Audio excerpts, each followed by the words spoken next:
Hello guys, good morning. कैसे हो आप सब? आपका एक बार फिर से स्वागत है आपके अपने चैनल आई विल पर, जिसमें कि हम कर रहे थे विजन आईएएस की टेस्ट सीरीज। और आज हम आ जाते हैं अपने नेक्स्ट डे के जो भी क्वेश्चंस हैं उन पे। और नेक्स्ट डे के क्वेश्चंस है हमारे किसके? विजन आईएएस के। विजन आईएएस में किस टेस्ट के? हमारे 9th टेस्ट के। आप सभी को पता है 9th टेस्ट चल रहा है, और वो कौन सा टेस्ट है? पॉलिटी का टेस्ट है।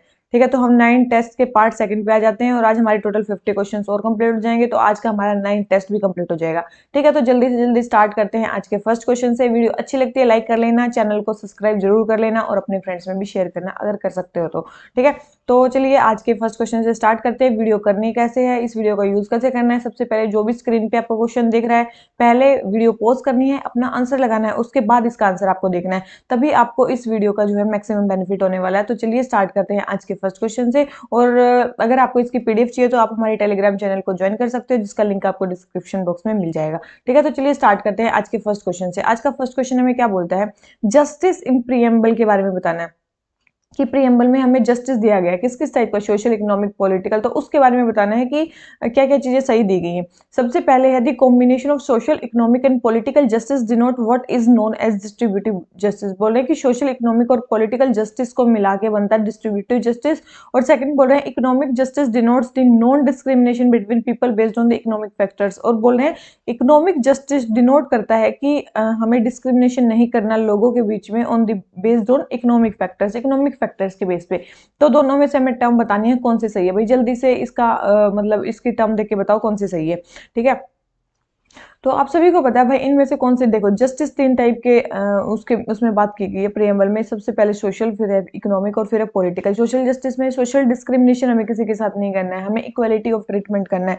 किसी के रिलीजन, रेस, कास्ट, सेक्स, इन चीजों के ऊपर हमें डिस्क्रिमिनेशन नहीं करना है, तो उसको बोलते हैं सोशल, क्या बोलते हैं उसको? Social justice. इकोनॉमिक जस्टिस मतलब हमें इकोनॉमिक अपॉर्चुनिटीज सबको प्रोवाइड करनी है, इकोनॉमिक फैक्टर सबको प्रोवाइड करने हैं, वो चीज होती है इकोनॉमिक बेनिफिट्स, मतलब इकोनॉमिक जस्टिस। तीसरा है पॉलिटिकल जस्टिस, मतलब पॉलिटिकल राइट्स सबको इक्वालिटी से प्रोवाइड करने हैं, जैसे कि सबको इक्वल वोट का अधिकार होना चाहिए, सबको पब्लिक ऑफिस होल्ड करने का अधिकार होना चाहिए, सबको पॉलिटिकली अपने विचार रखने का भी मतलब अधिकार होना चाहिए। That is called political justice. ठीक है, तो सोशल आपको पता चल गया, इकोनॉमिक आपको पता चल गया, पॉलिटिकल आपको पता चल गया।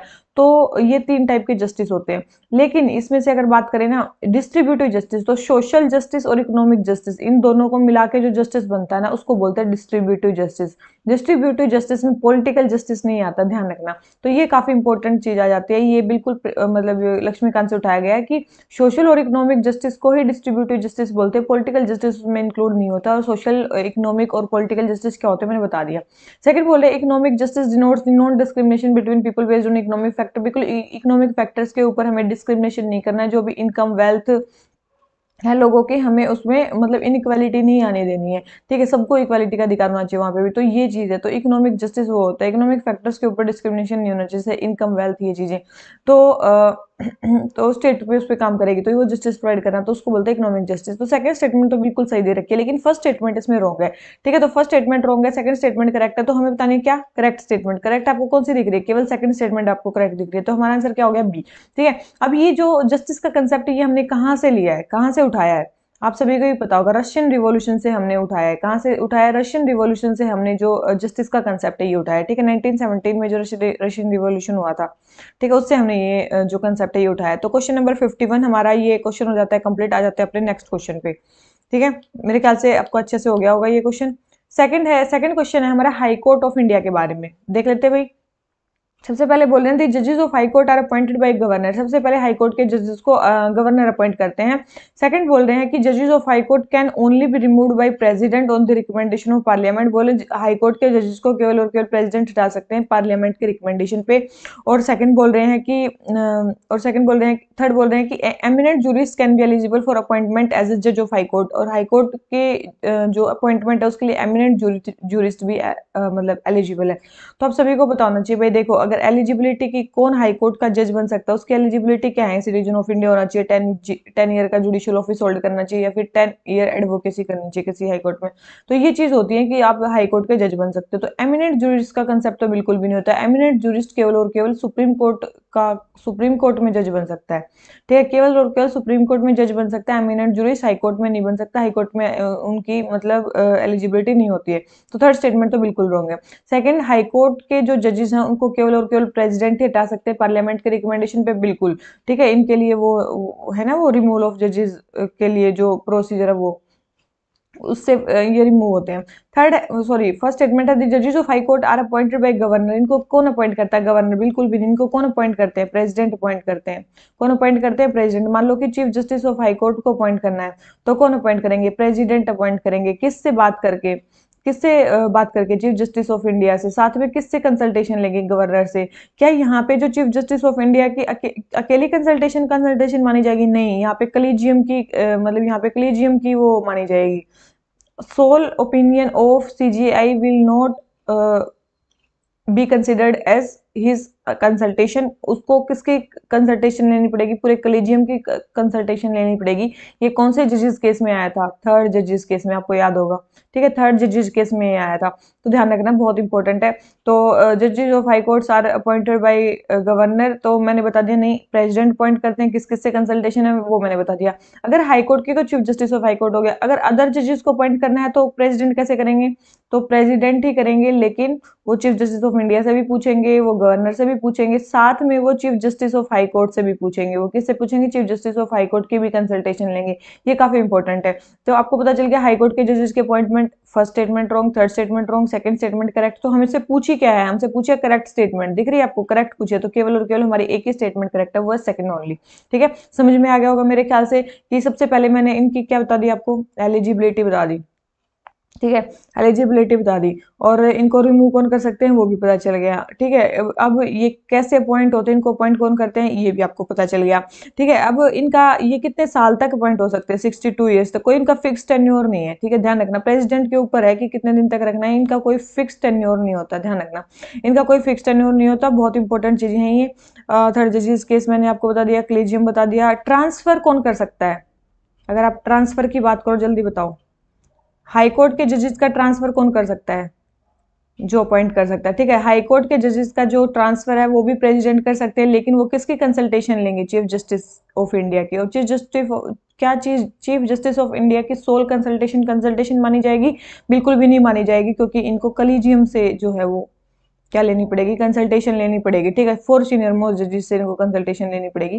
तो ये चीज ध्यान रखनी है। तो ट्रांसफर ऑफ जजेस के बारे में ध्यान रखना है। तो ये हो गया हमारा हाई कोर्ट के बारे में। तो क्वेश्चन नंबर 52 हमारा आंसर हो गया सेकंड। तो आ जाते हैं अपने नेक्स्ट क्वेश्चन पे। नेक्स्ट क्वेश्चन हमें क्वेश्चन नंबर है 53। क्वेश्चन नंबर 53 में क्या बोलता है? आर्टिकल 51A के अंडर हमें बतानी है फंडामेंटल ड्यूटीज। ठीक है, बोल रहे हैं फंडामेंटल ड्यूटीज के बारे में बताना है। सबसे पहले, they are inspired by the constitution of America, मतलब यूएसए के कॉन्स्टिट्यूशन से ली गई है। तो आपको बताना है भाई क्या ये स्टेटमेंट सही है? बिल्कुल, जल्दी बताओ भाई ये कहाँ से ली गई है? तो बिल्कुल गलत स्टेटमेंट है। कहाँ से ली गई है? ये हमें नहीं पता, सबको पता है यूएसएसआर के कॉन्स्टिट्यूशन से ली गई है, ना कि यहाँ से। तो ये मतलब यूएसएसआर से ली गई है, मतलब फंडामेंटल ड्यूटीज। सेकेंड है, they serve as an aid in interpretation of constitution, बिल्कुल कॉन्स्टिट्यूशन के इंटरप्रिटेशन में ये हेल्प करते हैं, बिल्कुल।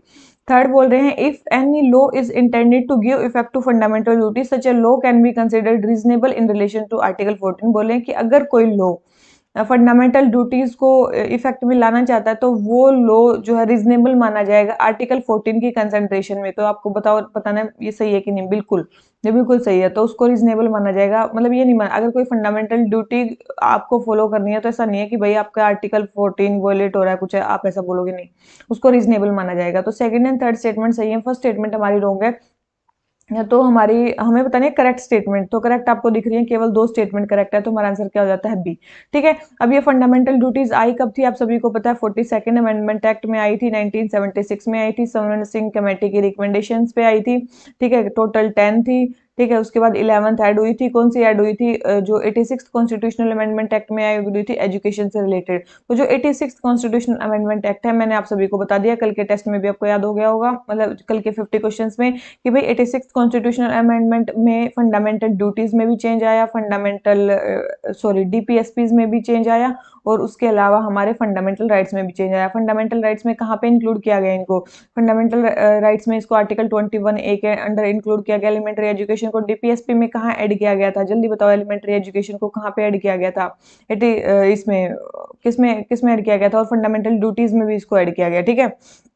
मेरे को ये बताओ, मैंने कल ही बताया भाई, इसको एजुकेशन को डीपीएसपी में कौन से डीपीएसपी में ऐड किया गया था? जल्दी बताना, ठीक है।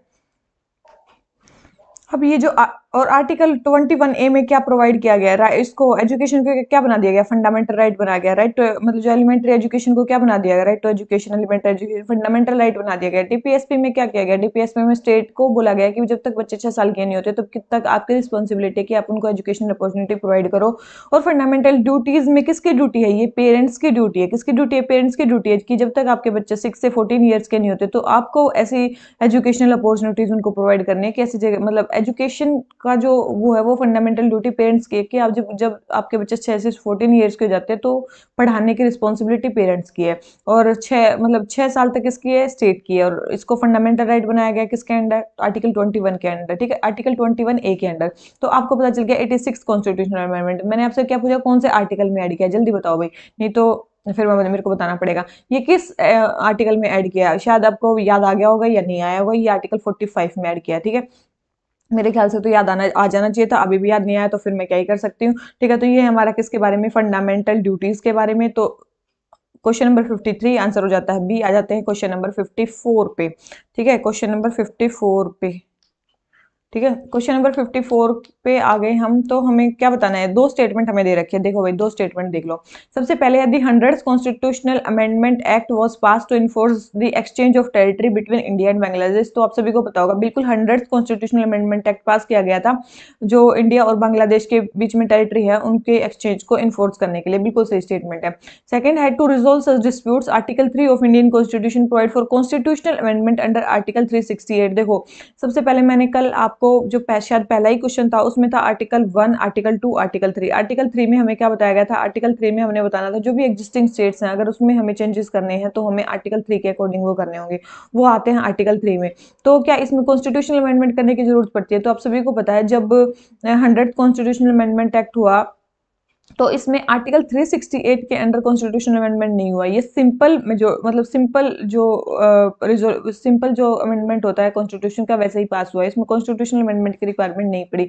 आप सभी को ये चीज जरूर पता होगी। अगर आपको ये चीज पता है ना तो आप सभी को बताइए ये स्टेटमेंट हमारी क्या हो जाती है? रॉन्ग हो जाती है। इसका मतलब आर्टिकल 3 के अंडर ऐसा नहीं है कि हमें कॉन्स्टिट्यूशनल अमेंडमेंट की रिक्वायरमेंट होती है, तो ये स्टेटमेंट हमारी रॉन्ग हो जाती है। तो फर्स्ट स्टेटमेंट करेक्ट है, सेकंड स्टेटमेंट रॉन्ग है। तो हमारा कोई केवल एक ही ऐसा होता है जिसमें फर्स्ट स्टेटमेंट करेक्ट होती है, सेकंड स्टेटमेंट रॉन्ग होती है, वो होता है हमारा आंसर, मतलब इसमें सी, ठीक है। तो आप सभी को पता है तो 100th कॉन्स्टिट्यूशनल अमेंडमेंट एक्ट बिल्कुल इंडिया और बांग्लादेश में टेरिटरीज को एक्सचेंज करने के लिए हुआ था। इंडिया ने लगभग 100 से ज्यादा, लगभग कितने, क्या नाम लेते हैं, 100 से ज्यादा टेरिटरीज को दिया था, मतलब शायद 111 टेरिटरीज को मतलब बांग्लादेश को दिया था। और बांग्लादेश ने भी कुछ लगभग 60 के आसपास जो बाउंड्रीज हैं, मतलब या 50 के आसपास 51 बाउंड्रीज को इंडिया को ट्रांसफर किया था। तो कुछ ऐसा, मतलब ये जो लैंड एक्सचेंज एग्रीमेंट हुआ था, ठीक है। वैसे बारबरी यूनियन केस में एक में बोला गया था कि भाई अगर आर्टिकल 3 के अकॉर्डिंग, मैंने बताया ना, चेंज कर रहे हैं स्टेट की बाउंड्री में, अगर चेंज कर रहे हो लेकिन आप किसी को दे रहे हो, अपने देश का कुछ पार्ट किसी को दे रहे हो, तो आपको कॉन्स्टिट्यूशनल अमेंडमेंट एक्ट की रिक्वायरमेंट है। लेकिन इसमें केवल दे नहीं रहे थे, ले भी रहे थे, ठीक है। तो एक टाइप का एक्सचेंज एग्रीमेंट था, इसलिए यहाँ पे कॉन्स्टिट्यूशनल अमेंडमेंट एक्ट नहीं हुआ। ये ऐसे याद रख सकते हो इसको।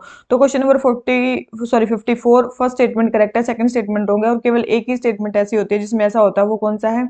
वो कौन सी है? तो वो है हमारी सी, ठीक है। वो है हमारी कौन सी? सी, ठीक है। तो क्वेश्चन नंबर 54 आंसर हो गया सी। आ जाते हैं अपने नेक्स्ट क्वेश्चन पे।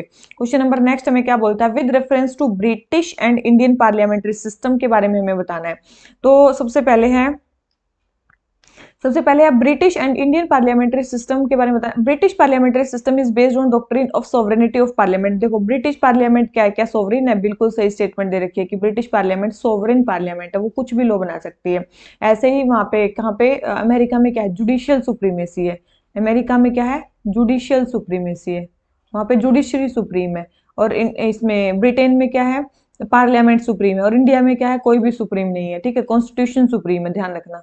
द पीपल सुप्रीम है, कॉन्स्टिट्यूशन सुप्रीम है, यहाँ पे कोई भी मतलब वो नहीं है, सुप्रीम नहीं है। तो फर्स्ट स्टेटमेंट तो बिल्कुल सही है। सेकंड बोल रहे हैं unlike Britain in India person who is not member of parliament can also appoint appointed as a minister, can also be appointed as a minister. बोले हैं ब्रिटेन की तरह नहीं है, इंडिया में कोई भी पर्सन जो है, जो एमपी नहीं है, वो भी मिनिस्टर बन सकता है, बिल्कुल बन सकता है, 6 महीने के लिए बन सकता है, लेकिन फिर उसको किसी ना किसी हाउस की मेंबरशिप लेनी ही पड़ेगी। ठीक है, 6 महीने तक तो बन ही सकता है। तो सेकंड स्टेटमेंट करेक्ट है। थर्ड है, unlike Britain in India ministers are required to countersign the official act of head of the state. देखो, आप सभी को पता है कि ब्रिटेन में मतलब वो था ना, एक होती है कलेक्टिव रिस्पॉन्सिबिलिटी, एक होती है लीगल, एक होती है इंडिविजुअल रिस्पॉन्सिबिलिटी, एक होती है कलेक्टिव रिस्पॉन्सिबिलिटी, एक होती है हमारी लीगल रिस्पॉन्सिबिलिटी। इंडिविजुअल और कलेक्टिव तो इंडिया में है रिस्पॉन्सिबिलिटी, लेकिन हमारी कलेक्टिव रिस्पॉन्सिबल किसको होते हैं, ये लोकसभा को होते हैं, जो भी मिनिस्टर्स होते हैं। क्या क्या लीगल रिस्पॉन्सिबिलिटी इंडिया में नहीं है, बिल्कुल भी नहीं है, लेकिन ब्रिटेन में लीगल रिस्पॉन्सिबिलिटी है, उनको हर एक एक्ट को काउंटर साइन करना पड़ता है, लेकिन इंडिया में ऐसा नहीं करना पड़ता। तो ये उल्टी स्टेटमेंट दे रखी है। ठीक है, तो ये चीज ध्यान रखना। Ministers are required to countersign the official act of head of state. ये कहाँ पे होता है, ये ब्रिटेन में होता है, ये इंडिया में नहीं होता, तो ध्यान रखना। क्योंकि वहाँ के जो मिनिस्टर्स हैं वो क्या होते हैं, वहाँ के जो मिनिस्टर्स होते हैं वो लीगल रिस्पॉन्सिबल होते हैं, उनके उनके पास लीगल रिस्पॉन्सिबिलिटी भी होती है। ठीक है, तो ये चीज ध्यान रखना। तो question number sorry statement third wrong हो जाते हैं, फर्स्ट एंड सेकंड स्टेटमेंट हमारी करेक्ट है। तो हमें क्वेश्चन नंबर 55 में बताना है कितनी स्टेटमेंट करेक्ट है। तो हमारी केवल और केवल 2 स्टेटमेंट इसमें करेक्ट है, तो हमारा आंसर क्या हो जाता है, बी। ठीक है, बहुत इंपॉर्टेंट है, ध्यान रखना इसको। तो क्वेश्चन नंबर 55 आंसर हो जाता है बी। आ जाते हैं अपने नेक्स्ट क्वेश्चन पे। ठीक है, और नेक्स्ट क्वेश्चन पे आने से शायद स्क्रीन चेंज हो गई है। आ जाते हैं नेक्स्ट पे। नेक्स्ट हमें क्या बोलता है, global partnership for financial inclusion. Global partnership for financial inclusion के बारे में हमें बताना है। सबसे पहले बोल रहे हैं ये मेन इंप्लीमेंटिंग ऑर्गेनाइजेशन है आईएमएफ की, जिसमें इंक्लूजन एक्शन प्लान है उसकी। सेकंड बोले इंडिया और इटली नए को चेयर बनेंगे इसके 3 साल के लिए फ्रॉम 2024। जल्दी बताओ ये क्वेश्चन सही है कि गलत है। तो भाई जल्दी जल्दी से बताओ। ये बोल रहे हैं कि ये आईएमएफ का, देखो सबसे पहले तो फाइनेंशियल इंक्लूजन एक्शन प्लान, अगर आपने अच्छे से G20 की मीटिंग देखी होगी तो उसका है, G20 का है ये फाइनेंशियल इंक्लूसिव एक्शन प्लान, ना कि आईएमएफ का। तो फर्स्ट स्टेटमेंट तो रॉन्ग हो जाती है कि भाई ये मेन इंप्लीमेंटिंग ऑर्गेनाइजेशन है आईएमएफ के फाइनेंशियल इंक्लूसिव एक्शन प्लान की। नहीं, फाइनेंशियल इंक्लूसिव एक्शन प्लान की मेन इंप्लीमेंटिंग ऑर्गेनाइजेशन है ये global partnership for financial inclusion, लेकिन ये आईएमएफ की नहीं है, ये G20 की है। सेकंड बोले हैं इंडिया और इटली को चेयर होंगे GPFI के 3 साल के लिए 2024 से। ये स्टेटमेंट बिल्कुल सही है। 2024 से इंडिया और इटली जो है वो क्या लेंगे, को चेयर बन जाएंगे global partnership for financial inclusion के 3 साल के लिए। अभी कौन चल रहे हैं, 2021 से 23 तक किसकी चल रही है, 23 से इसकी चल रही है इटली और रशिया। इटली और रशिया को चेयर है, फिर कौन हो जाएंगे, इंडिया और इटली। ठीक है, ध्यान रखना। तो ये है इसके को चेयर, तो ध्यान रखना। तो सेकंड स्टेटमेंट करेक्ट है, फर्स्ट स्टेटमेंट रॉन्ग है। तो हमें बताने करेक्ट स्टेटमेंट, तो करेक्ट दिख रही है केवल और केवल सेकंड स्टेटमेंट इसमें करेक्ट है, फर्स्ट स्टेटमेंट हमारी रॉन्ग है। तो आपको पता चलना चाहिए ये इनिशिएटिव किसका है। ठीक है, global partnership of financial inclusion किसकी बॉडी है, और दूसरी चीज ये किसका इनिशिएटिव है, global sorry financial inclusion action plan. ठीक है, बहुत इंपॉर्टेंट है ये। तो क्वेश्चन नंबर 56 हमारा ये क्वेश्चन हो जाता है कंप्लीट। आ जाते हैं क्वेश्चन नंबर 57 पे। ठीक है, क्वेश्चन नंबर 57 पे। क्वेश्चन नंबर 57 में क्या बोलता है, अल्ट्रासेट एक स्पेस टेलीस्कोप है। अल्ट्रासेट मतलब ultra violet transient astronomy satellite, ये स्पेस का टेलीस्कोप है। ये जो अल्ट्रा वोलेट ऑब्जर्वेटरी है जिसमें लार्ज फील्ड ऑफ व्यू होगा, ये कौन डेवलप कर रहा है, जल्दी से बताओ भाई इसको कौन डेवलप कर रहा है। ठीक है, अल्ट्रासेट को कौन डेवलप कर रहा है, जल्दी जल्दी से इसका आंसर बताओ। कौन इसको डेवलप कर रहा है, इसको डेवलप कर रही है कौन, इजरायली स्पेस एजेंसी। कौन इसको कर रही है, याद रखना, इजरायली स्पेस एजेंसी इसको डेवलप कर रही है। ठीक है, ultra violet transient astronomy satellite को। ठीक है, ये स्पेस टेलीस्कोप है जो अल्ट्रा वोलेट जो रेज है उसको स्टडी करेगा। ठीक है, ध्यान रखना। और इसको लॉन्च कौन कर रहा है, ये बनाया तो इसराइल ने, ये क्या नाम है, बनाया तो इसराइल ने है, लेकिन इसको लॉन्च कौन करेगा, बहुत इंपॉर्टेंट है ये। लॉन्च कौन करेगा, इसको नासा। ध्यान रखना इसको। अगर यहाँ पे बात आ जाए लॉन्चिंग की, इसको लॉन्च किसने किया है, तो इसको लॉन्च किसने किया है, नासा ने, लेकिन ये डेवलप किसने किया है, इजरायली स्पेस एजेंसी ने। ये बहुत इंपॉर्टेंट चीज है इसमें। ऐसा ही कौन सा मतलब है जो नासा का भी एक ऐसा ही गया हुआ है, कौन सा है, हबल स्पेस टेलीस्कोप के बारे में बात चला होगा, हबल स्पेस टेलीस्कोप। ठीक है, ऐसा ही हबल स्पेस टेलीस्कोप नासा ने भी बनाया है, लेकिन वो केवल क्या स्टडी करेगा, जो फेडिंग जो मतलब लाइट है सुपरनोवा की उसी को स्टडी करेगा। लेकिन जो अल्ट्रासेट है वो किसको स्टडी करेगा, लेट फेडिंग को और अर्ली ब्राइटनिंग को को भी, मतलब अर्ली ब्राइटनिंग, मतलब कोई एक्सप्लोजन होता है मतलब यूनिवर्स में, तो उसके मतलब अर्ली ब्राइटनिंग को भी और लेट फेडिंग को भी, दोनों को ही वो स्टडी करेगा। लेकिन हबल स्पेस टेलीस्कोप केवल और केवल फेडिंग लाइट को स्टडी करता है। तो ये कुछ डिफरेंस है इन दोनों के बीच में, ध्यान रखना। तो ये जो अल्ट्रासेट है ये किसका सैटेलाइट है, याद रखना, ये इजरायली स्पेस एजेंसी का सैटेलाइट है, ठीक है। और नासा इसको रखेगी कहाँ पे, कौन से ऑर्बिट में, जियो स्टेशनरी ऑर्बिट में। कहाँ पे रखेगी, याद रखना, जियो स्टेशनरी ऑर्बिट में। ये कौन सा स्टेशनरी, जियो स्टेशनरी ऑर्बिट है, ठीक है, ध्यान रखना।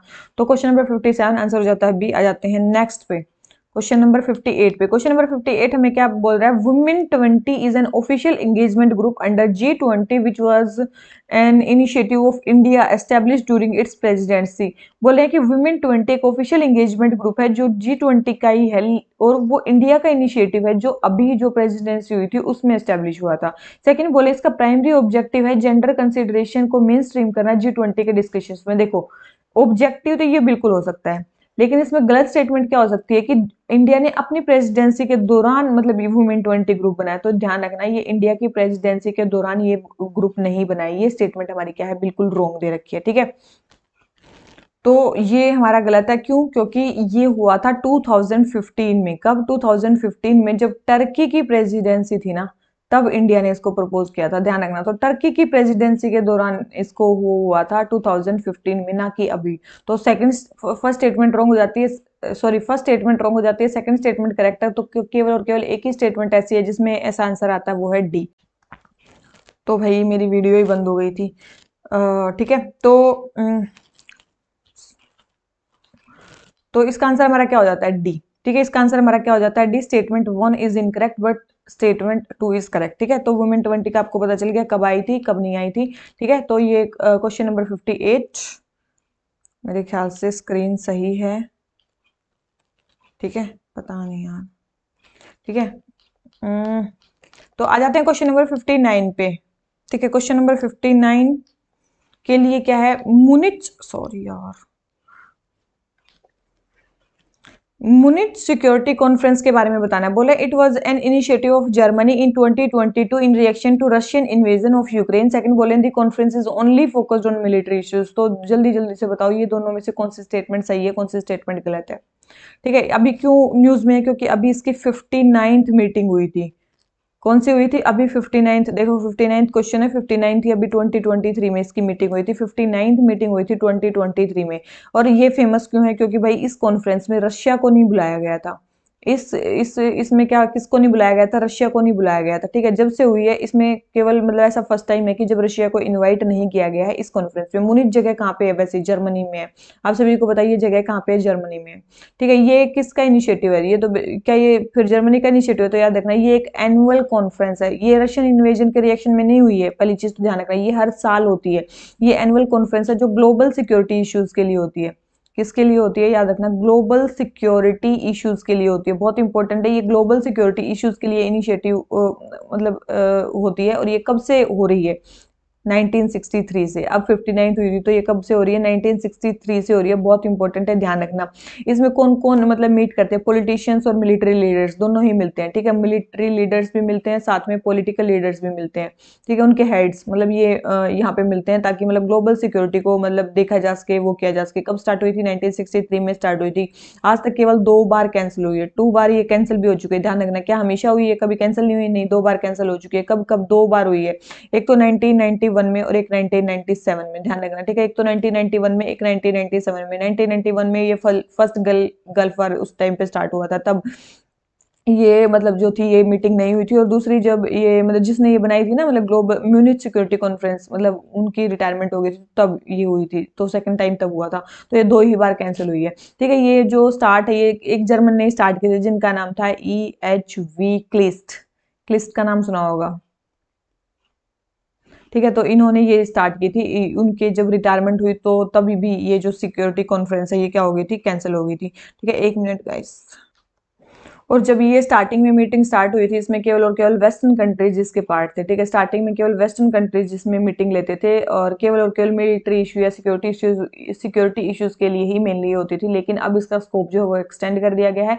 अब इसमें ईस्टर्न नेशंस जैसे कि रशिया हो गया, इंडिया हो गया, चाइना हो गया, इनको भी इसमें इंक्लूड कर लिया गया है। और क्या नाम लेते हैं, इंडिया चाइना को भी इंक्लूड कर लिया गया। और दूसरी चीज जो है, इसमें अलग इश्यूज को भी, जैसे कि माइग्रेशन इशू है, क्लाइमेट चेंज इशू है, इसमें इसमें भी इन चीजों को भी इसमें डिस्कस किया जाने लगा अलोंग विद मिलिट्री और सिक्योरिटी पर्पज, मतलब सिक्योरिटी जो इशू होते हैं उनको तो किया ही जाता है, साथ में इनको भी किया जाता है।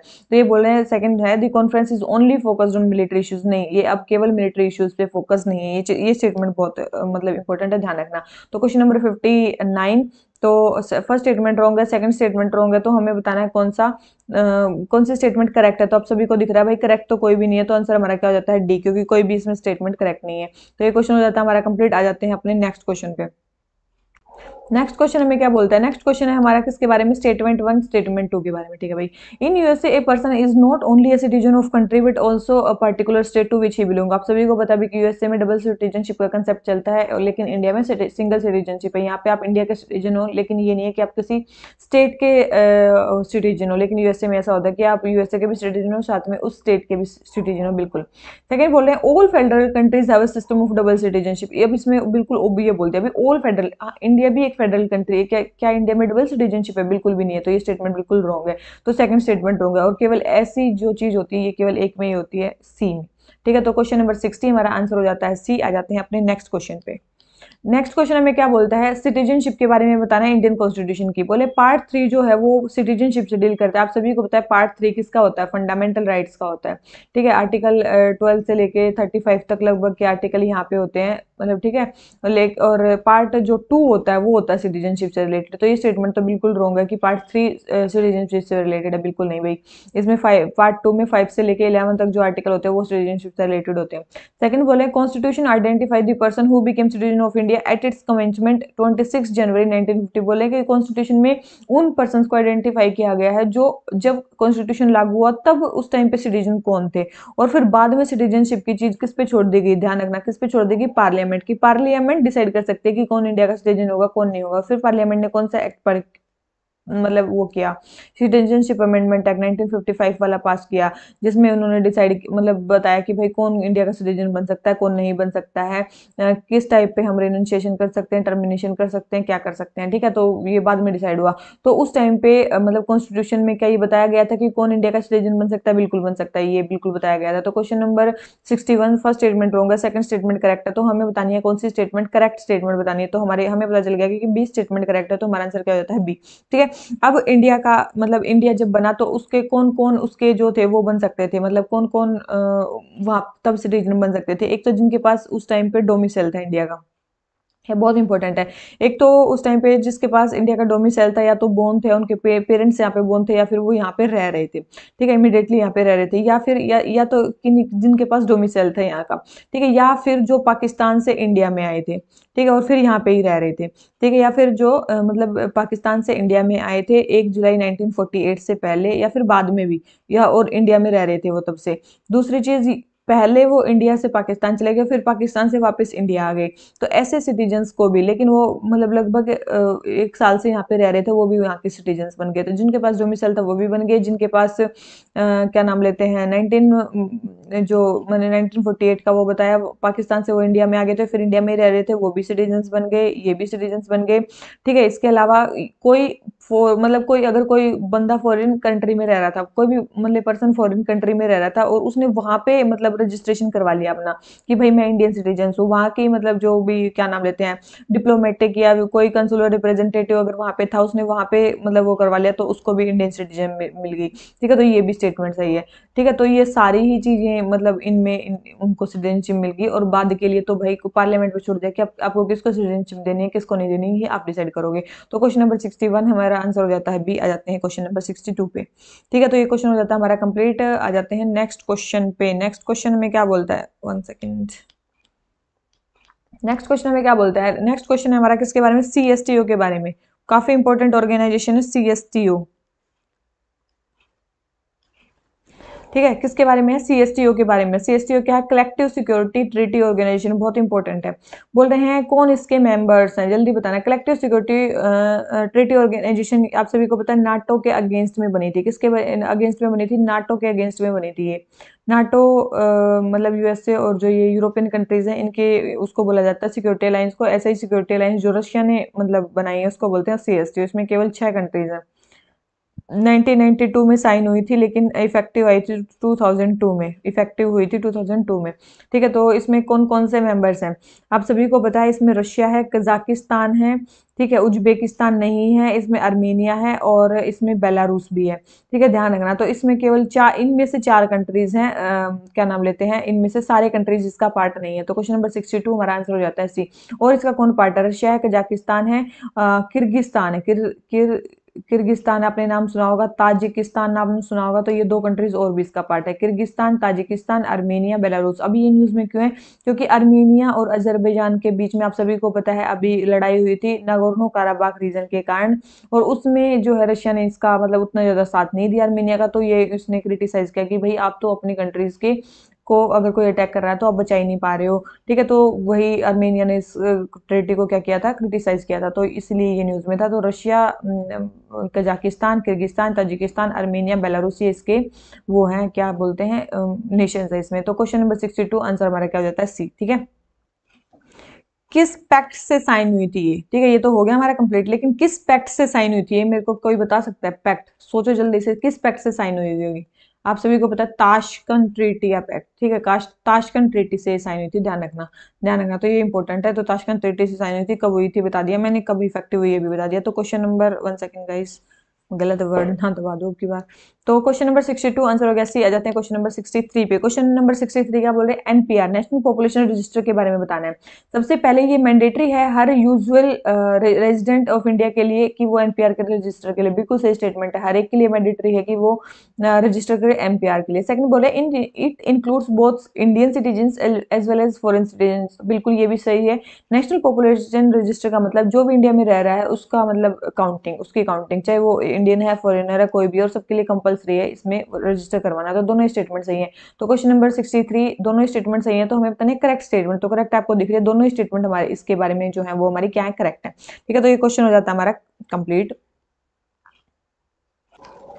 तो भाई आपको पता चल गया ये दोनों ही क्वेश्चंस मतलब दोनों ही स्टेटमेंट सही है। ठीक है, एनपीआर के बारे में। और एनपीआर के बारे में और चीजें क्या हैं? एनपीआर सबसे पहले कब हुआ था? 2010 में हुआ था, फिर 2015 में डोर टू डोर सर्वे करके उसको अपडेट किया गया था। तो पहली बार कब हुआ था? 2010 में हुआ था। तो क्वेश्चन नंबर 63 हमारा आंसर हो जाता है सी। आ जाते हैं अपने नेक्स्ट क्वेश्चन पे। नेक्स्ट क्वेश्चन हमें किसके बारे में बताना है? मतलब ओसीआई कार्ड होल्डर के बारे में, overseas citizen of India card holder के बारे में बोल रहे हैं। He shall not be entitled for registration as a voter, उसको वोटर के लिए मतलब वोट के लिए इंटाइटल्ड नहीं है। ये स्टेटमेंट बिल्कुल सही दे रखी है, वोट के लिए इंटाइटल्ड नहीं है। सेकंड है he shall not be entitled to the right of equality of opportunity matter of public, बिल्कुल पब्लिक इंप्लॉयमेंट में भी उनको इक्वालिटी नहीं मिलेगी। सेकंड है he shall be eligible to be nominated as member of Rajya Sabha, बिल्कुल राज्यसभा के मेंबर मतलब नहीं, नॉमिनेटेड नहीं हो सकते, राज्यसभा के मेंबर्स के लिए एलिजिबल नहीं है। मतलब कोई भी कॉन्स्टिट्यूशनल पोस्ट होल्ड करने के लिए ये मतलब जो है वो मतलब नॉमिनेट नहीं हो सकते, उनके लिए एलिजिबल नहीं है। तो ये स्टेटमेंट रॉन्ग है। तो क्वेश्चन नंबर 64 हमारा आंसर क्या हो जाता है? हमें बताने करेक्ट स्टेटमेंट। तो आप सभी को दिख रहा है केवल 2 ही स्टेटमेंट हमारे इसके बारे में क्या है? करेक्ट है। ठीक है, ओसीआई कार्ड होल्डर के बारे में। तो इंपॉर्टेंट चीजें ध्यान रखना। अब ये मतलब ये हो गया हमारा। ठीक है, ये कब मतलब ओसीआई कार्ड होल्डर वाला कंसेप्ट आया कब था? 2015 में आया था, जब पीआईओ और मतलब ओसीआई को मिला के ये मतलब बनाया गया था। ठीक है, तो ये ओसीआई कार्ड होल्डर का, इसमें देखो ये आपको इंटाइटल करने की जरूरत नहीं है, ये नहीं है। इसमें आपको बेनिफिट्स भी बहुत सारे मिलते हैं। ठीक है, ये बहुत इंपॉर्टेंट है। इसमें आपको बेनिफिट्स भी बहुत सारे, जब आप ओसीआई कार्ड होल्डर बन जाते हो आपको बेनिफिट्स भी बहुत सारे मिलते हैं। जैसे कि आपको मतलब कई सारे बेनिफिट मिलते हैं, जैसे कि आपको बनता है लाइफ लॉन्ग वीजा। ठीक है, कौन क्या क्या मिलता है आपको? लाइफ लॉन्ग वीजा मिलता है। इसके अलावा आप मतलब कभी भी कितने भी टाइम के लिए स्टे कर सकते हो इंडिया में। आपको पुलिस के साथ जो है वो करने की जरूरत नहीं है, क्या करने की जरूरत नहीं है, रजिस्ट्रेशन करवाने की जरूरत नहीं है, या आपको एफआरआरओ ऑफिस में जाने की जरूरत नहीं है। भाई आप इंडिया में वैसे ही रह सकते हो। इसके अलावा लाइफ लॉन्ग एंट्री आपको मिल जाती है, लाइफ लॉन्ग वीजा मिल जाता है। मल्टीपल एंट्री का आपको वो मिल जाता है, कितने बार भी आ सकते हो, कितने बार भी जा सकते हो। ठीक है, अगर आप मान लो कि 5 साल तक आप ओसीआई कार्ड होल्डर हो, 5 साल तक आप ओसीआई कार्ड होल्डर हो और आपको इंडियन सिटीजनशिप के लिए अप्लाई करना है और उससे उसके 12 महीने मतलब या उसके 1 साल पहले से आप इंडिया में रह रहे हो तो आप इंडियन सिटीजनशिप के लिए भी अप्लाई कर सकते हो। ठीक है, बहुत इंपॉर्टेंट है। मतलब ओसीआई कार्ड होल्डर का क्या बहुत ज्यादा बेनिफिट है, तो ध्यान रखना। जब मतलब लगभग मान लो कि 5 साल से उसने ओसीआई कार्ड होल्डर वाली ले सकते, मतलब ओसीआई कार्ड होल्डर वो है और लगभग 12 महीने पहले से वो इंडिया में रह रहे हैं, तो वो अप्लाई कर सकते हैं इंडियन सिटीजनशिप के लिए। बहुत इंपॉर्टेंट है ये, बहुत इंपॉर्टेंट मतलब उनके लिए बेनिफिट है ओसीआई कार्ड होल्डर के लिए। ठीक है, तो ये सारे बेनिफिट जो है वो इनको मिल जाएंगे ओसीआई कार्ड होल्डर को। और तो मतलब कई सारी ऐसी पोस्टें हैं जो ये नहीं ले सकते। अब ये तो थी इसके बेनिफिट्स क्या क्या है। क्या चीज वो नहीं कर सकते, वोट नहीं कर सकते भाई, पब्लिक एम्प्लॉयमेंट नहीं ले सकते, राज्यसभा में नहीं मतलब वो कर सकते, लोकसभा में मतलब वो नहीं कर सकते, या फिर एमएलए नहीं बन सकते, एमएलसी में मेंबर नहीं बन सकते, सुप्रीम कोर्ट या हाई कोर्ट के जज नहीं बन सकते। था ना उसमें कि सुप्रीम कोर्ट हाई कोर्ट के जज कौन बन सकते, भाई वो नहीं बन सकते। प्रेसिडेंट, वाइस प्रेसिडेंट, ये सारी चीजें नहीं बन सकते। तो ये सारी चीजें वो नहीं बन सकते लगभग। और सारे बेनिफिट है, प्राइवेट आप नौकरी कर लो, ये कर लो, वो कर लो। ठीक है, तो क्वेश्चन नंबर 64 हमारा आंसर क्या हो जाता है, बी। ठीक है, तो ये क्वेश्चन हो जाता है हमारा कंप्लीट। आ जाते हैं अपने नेक्स्ट क्वेश्चन पे। नेक्स्ट क्वेश्चन में क्या बोलता है, तो नेक्स्ट क्वेश्चन है हमारा किसके बारे में, हमें बतानी है प्रेसिडेंशियल फॉर्म ऑफ गवर्नमेंट किस कंट्री में। बहुत इंपॉर्टेंट है, ध्यान रखना। किस किस कंट्री में प्रेसिडेंशियल फॉर्म ऑफ गवर्नमेंट है, तो आप सभी को पता होना चाहिए। इंडोनेशिया, ब्राजील और मैक्सिको, तीनों में ही प्रेसिडेंशियल फॉर्म ऑफ गवर्नमेंट है। पार्लियामेंट्री नहीं, प्रेसिडेंशियल, जिसमें हेड ऑफ द स्टेट जो है वो प्रेसिडेंट होते हैं। ठीक है, हेड ऑफ द गवर्नमेंट और हेड ऑफ द स्टेट जिसमें क्या होते हैं, प्रेसिडेंट होते हैं, उसको बोलते हैं क्या, प्रेसिडेंशियल फॉर्म ऑफ गवर्नमेंट। तो इंडोनेशिया, ब्राजील, मैक्सिको, तीनों में ही प्रेसिडेंशियल फॉर्म ऑफ गवर्नमेंट है। तो क्वेश्चन नंबर 65 आंसर क्या हो जाता है, सी। ठीक है, इंपॉर्टेंट है, ध्यान रखना। तो क्वेश्चन नंबर 65 आंसर सी आ जाते हैं। नेक्स्ट क्वेश्चन पे, असम अकॉर्ड के बारे में बताना है, बताओ भाई। सबसे पहले बोले हैं, इट स्टेट्स दैट जितने भी पर्सन जो असम में आए 1/1/1966 से पहले, उनको डिपोर्ट कर दिया जाएगा उनके होम कंट्री। देखो इसमें ये जो असम अकॉर्ड हुआ था ना, ये काफी इंपॉर्टेंट अकॉर्ड है। ठीक है, असम अकॉर्ड काफी, ये बोले इंदिरा गांधी के टाइम पे हुआ था। बिल्कुल गलत स्टेटमेंट ये हमें दे रखी है। इंदिरा गांधी के टाइम पे पहली बात तो नहीं हुआ था, ये राजीव गांधी जी के टाइम पे हुआ था। 15 अगस्त ये 1985 को हुआ था। कब हुआ था, 1985 को हुआ था। उस टाइम पे कौन थे, राजीव गांधी प्राइम मिनिस्टर थे, तो उनके टाइम पे हुआ था। और ये ट्रिपार्टाइट था, मतलब किस किस के बीच में हुआ था, एक तो असम गवर्नमेंट के बीच में, एक तो असम गवर्नमेंट थी, एक आसू स्टूडेंट यूनियन जो उस टाइम पे वो कर रहे थे, वो प्रोटेस्ट कर रहे थे साथ में, और किसके बीच में हुआ था, ये गवर्नमेंट ऑफ इंडिया के बीच में। ठीक है, इन तीन के बीच में ये मतलब असम अकॉर्ड हुआ था। ठीक है, इसमें था कि भाई कौन मतलब क्लोज 5 क्लोज 6 असम अकॉर्ड के काफी सारे ऐसी चीजें हैं कि भाई किसको फॉरेनर माना जाए, किसको नहीं माना जाए। तो इस अकॉर्ड में बोला गया जो 1 तारीख पहला महीना 1966 से पहले के लोग हैं, जो उससे पहले के लोग हैं उनको सिटीजनशिप दी जाए। जो उससे पहले मतलब वहाँ इंडिया में आ गए तो उनको सिटीजनशिप दे दी जाए। ठीक है, उनको सिटीजनशिप दे दी जाए।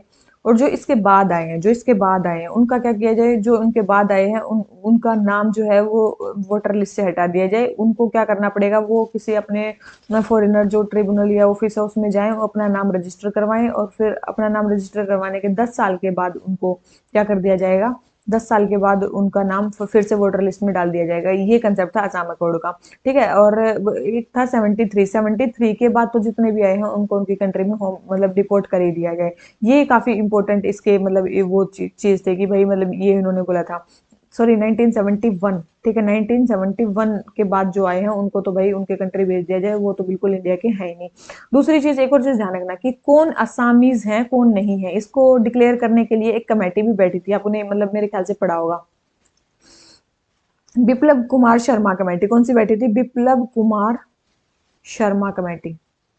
ठीक है, तो याद रखना बिप्लब कुमार शर्मा कमेटी किसके लिए बैठी थी, असम अकॉर्ड के में बैठी थी। और ये असामीज पीपल को डिक्लेयर करने के लिए बैठी थी, कौन असामीज पीपल में आएंगे कौन नहीं आएंगे। और असामीज पीपल को सेफ गार्ड किस क्लोज के अंडर दिए गए हैं, याद रखना। असामीज पीपल को जो सेफ गार्ड है वो क्लोज 6 के अंडर दिए गए हैं। और ये चीजें जो है कि भाई कौन बनेगा कौन नहीं बनेगा, ये क्लोज 5 में दी गई है। ठीक है, ध्यान रखना क्लोज 5 में कौन कौन सी चीजें हैं, क्लोज 6 में कौन सी चीजें हैं, ध्यान रखना इनको। तो क्वेश्चन नंबर, ये वाला क्वेश्चन हो जाता है हमारा कंप्लीट। तो अब इस असम अकॉर्ड को मेन चीज इंप्लीमेंट कौन कर रही है, कौन सी मिनिस्ट्री कर रही है, याद रखना होम मिनिस्ट्री नोडल एजेंसी है इसको वो करने के लिए, कौन सी मतलब इसको इंप्लीमेंट करने के लिए इस चीज को, तो होम मिनिस्ट्री बनी। तो क्वेश्चन नंबर 66, तो पहली स्टेटमेंट क्या बोलेगी, is state that all person who came to Assam prior to 1/1/1966 will be deported to, नहीं वे डिपोर्ट नहीं होंगे, उनको वो इंक्लूड हो जाएंगे, मतलब उसमें वोटर लिस्ट में इंक्लूड हो जाएंगे। तो ये स्टेटमेंट रॉन्ग है। तो फर्स्ट स्टेटमेंट रॉन्ग है, सेकंड स्टेटमेंट रॉन्ग है, तो हमें बतानी है करेक्ट स्टेटमेंट। तो करेक्ट तो आपको दिख रही है, कोई भी स्टेटमेंट नहीं है, तो हमारा आंसर क्या हो जाता है, डी। ठीक है, है, तो ये था हमारा किसके बारे में, असम अकॉर्ड के बारे में, इंपॉर्टेंट था इसलिए मैंने बता दिया। तो क्वेश्चन नंबर 66 आंसर हो जाता है डी। आ जाते हैं अपने नेक्स्ट क्वेश्चन पे। नेक्स्ट बोल रहे हैं क्या objective, primary objective direct democracy का क्या होता है। डायरेक्ट डेमोक्रेसी का मतलब हर एक डिसीजन जब पीपल लेते हैं, हर एक डेमोक्रेसी, हर एक मतलब डिसीजन में जब पीपल से वोटिंग ली जाती है, तो उसका प्राइमरी ऑब्जेक्टिव क्या होता है, जल्दी से बताओ भाई, उसका प्राइमरी ऑब्जेक्टिव, जल्दी से पढ़ो और जल्दी बताओ। तो उसका प्राइमरी ऑब्जेक्टिव क्या होता है, उसका प्राइमरी ऑब्जेक्टिव होता है सिटीजन्स को इन्वॉल्व करना डिसीजन मेकिंग में थ्रू पॉपुलर वोट, उसको बोलते हैं। ठीक है, तो यही है प्राइमरी ऑब्जेक्टिव उसका, किसका, डायरेक्ट डेमोक्रेसी का। ठीक है, तो ये क्वेश्चन हो गया हमारा कंप्लीट। आ जाते हैं अपने नेक्स्ट क्वेश्चन पे, और नेक्स्ट क्वेश्चन के लिए मेरे ख्याल से स्क्रीन चेंज करनी पड़ेगी। ठीक है, आ जाते हैं क्वेश्चन नंबर 68 पे। If court violates the principle of natural justice, अगर कोई कोर्ट नेचुरल जस्टिस के प्रिंसिपल को वोलेट करता है, then it is most suitable writ to be guaranteed by superior court, then superior court जो है ये रिट को इशू करते हैं।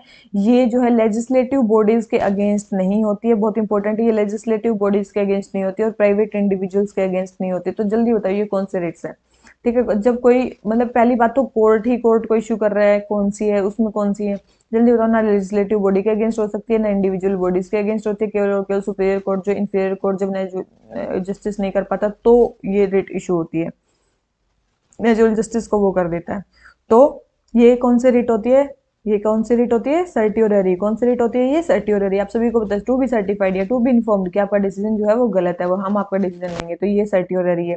ठीक है, याद रखना। ये प्रिवेंटिव भी, ये साथ में ये क्या है, क्यूरेटिव और प्रिवेंटिव दोनों ही है। ये कौन सी है, क्यूरेटिव वाली है। ठीक है, क्यूरेटिव है ये रिट, ध्यान रखना। और उसके साथ क्या है, ये अभी बताया मैंने, प्रिवेंटिव भी है। ठीक है, प्रिवेंटिव भी है। और प्राइवेट और लेजिस्लेटिव बॉडीज के अगेंस्ट नहीं होती, लेकिन मतलब पहले तो ये एडमिनिस्ट्रेटिव बॉडीज के अगेंस्ट भी नहीं इशू हो सकती थी, लेकिन अभी एडमिनिस्ट्रेटिव बॉडीज के अगेंस्ट तो इशू हो सकते हैं। तो जुडिशियल बॉडीज और एडमिनिस्ट्रेटिव बॉडीज इनके अगेंस्ट इशू हो सकते हैं, लेकिन ये क्या नाम लेते हैं, उसके अगेंस्ट इशू नहीं हो सकती। किसके अगेंस्ट, प्राइवेट और इनके अगेंस्ट। ठीक है, तो क्वेश्चन नंबर 68 आंसर हो जाता है हमारा बी। अब इसमें और भी बहुत सारे मतलब ये दिए गए, जैसे कि हीबस कॉर्पस। हीबस कॉर्पस में क्या क्या करना होता है आपको, किसी अगर किसी पर्सन ने आपकी, चाहे चाहे प्राइवेट इंडिविजुअल है, चाहे कोई पब्लिक इंडिविजुअल, अगर किसी ने आपकी बॉडी को रिटेन कर दिया है, तो उसको बॉडी को प्रोड्यूस करने के लिए कोर्ट मतलब जो वो रिट इशू कर सकता है, वो है हीबस कॉर्पस। बहुत इंपॉर्टेंट रिट है, ये ध्यान रखना। ठीक है, ये मतलब केवल और केवल बहुत पब्लिक और प्राइवेट दोनों के लिए ये इशू हो सकती है, बहुत इंपॉर्टेंट है ये। फिर आ जाती है हमारी मैंडेमस। मैंडेमस में होता है भाई कि वी कमांड, हम आपको कमांड कर रहे हैं। ये मतलब किसी पब्लिक ऑफिस के लिए होता है कि भाई अगर कोई पब्लिक ऑफिशियल अपना काम नहीं कर रहा है, तो उसको कमांड करने के लिए होता है कि ये आपका काम है। तो ये किसके मतलब किसके अगेंस्ट इशू हो सकते हैं, किसी भी मतलब मान लो कि किसी के भी अगेंस्ट हो सकती है, कोई भी पब्लिक बॉडी है, कोई कॉर्पोरेशन है, कोई इंफीरियर कोर्ट है, कोई ट्रिब्यूनल है। एक सेकेंड।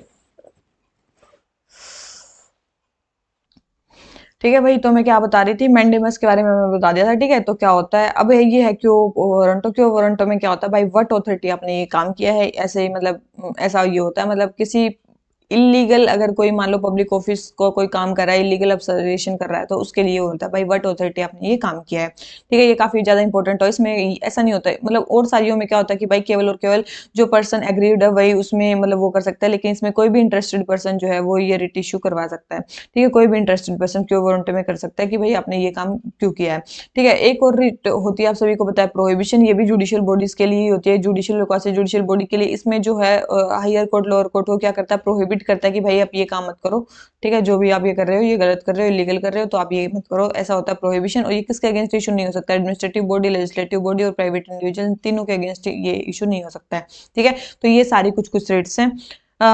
तो ये वाला क्वेश्चन जो हो जाता है ये हो जाता है हमारा कंप्लीट। तो हमें क्या बतानी थी, जो हमें एक्सप्लेनेशन दे रखा है उसकी हमें बतानी थी। तो इसका आंसर हमारा क्या है, क्वेश्चन नंबर 68 आंसर है हमारा बी। ठीक है, तो ये वाला क्वेश्चन हो जाता है हमारा कंप्लीट। आ जाते हैं अपने नेक्स्ट क्वेश्चन पे। ठीक है, नेक्स्ट क्वेश्चन में क्या बोलता है, नेक्स्ट क्वेश्चन है हमारा, और सेकंड चीज, ये रिट किसके अकॉर्डिंग, किस आर्टिकल के अकॉर्डिंग इशू होती है, कौन इशू कर सकता है। देखो सबसे पहले रिट की चीज आती है आर्टिकल 32 में। इसमें सुप्रीम कोर्ट रिट को इशू कर सकता है। आर्टिकल 226 में भी रिट इशू की जा सकती है, उसको कौन करता है, हाई कोर्ट इशू करता है। तो आर्टिकल 32 में दिया गया है कि भाई सुप्रीम कोर्ट जो है वो रिट्स को इशू कर सकता है, हाई कोर्ट भी कर सकता है। किसके अकॉर्डिंग, 226 के अकॉर्डिंग। तो जो सुप्रीम कोर्ट है वो केवल और केवल फंडामेंटल राइट्स के वोलेशन के लिए रिट को इशू कर सकता है, लेकिन जो हाई कोर्ट है वो अदर इश्यूज के लिए भी फंडामेंटल राइट्स को इशू कर सकता है।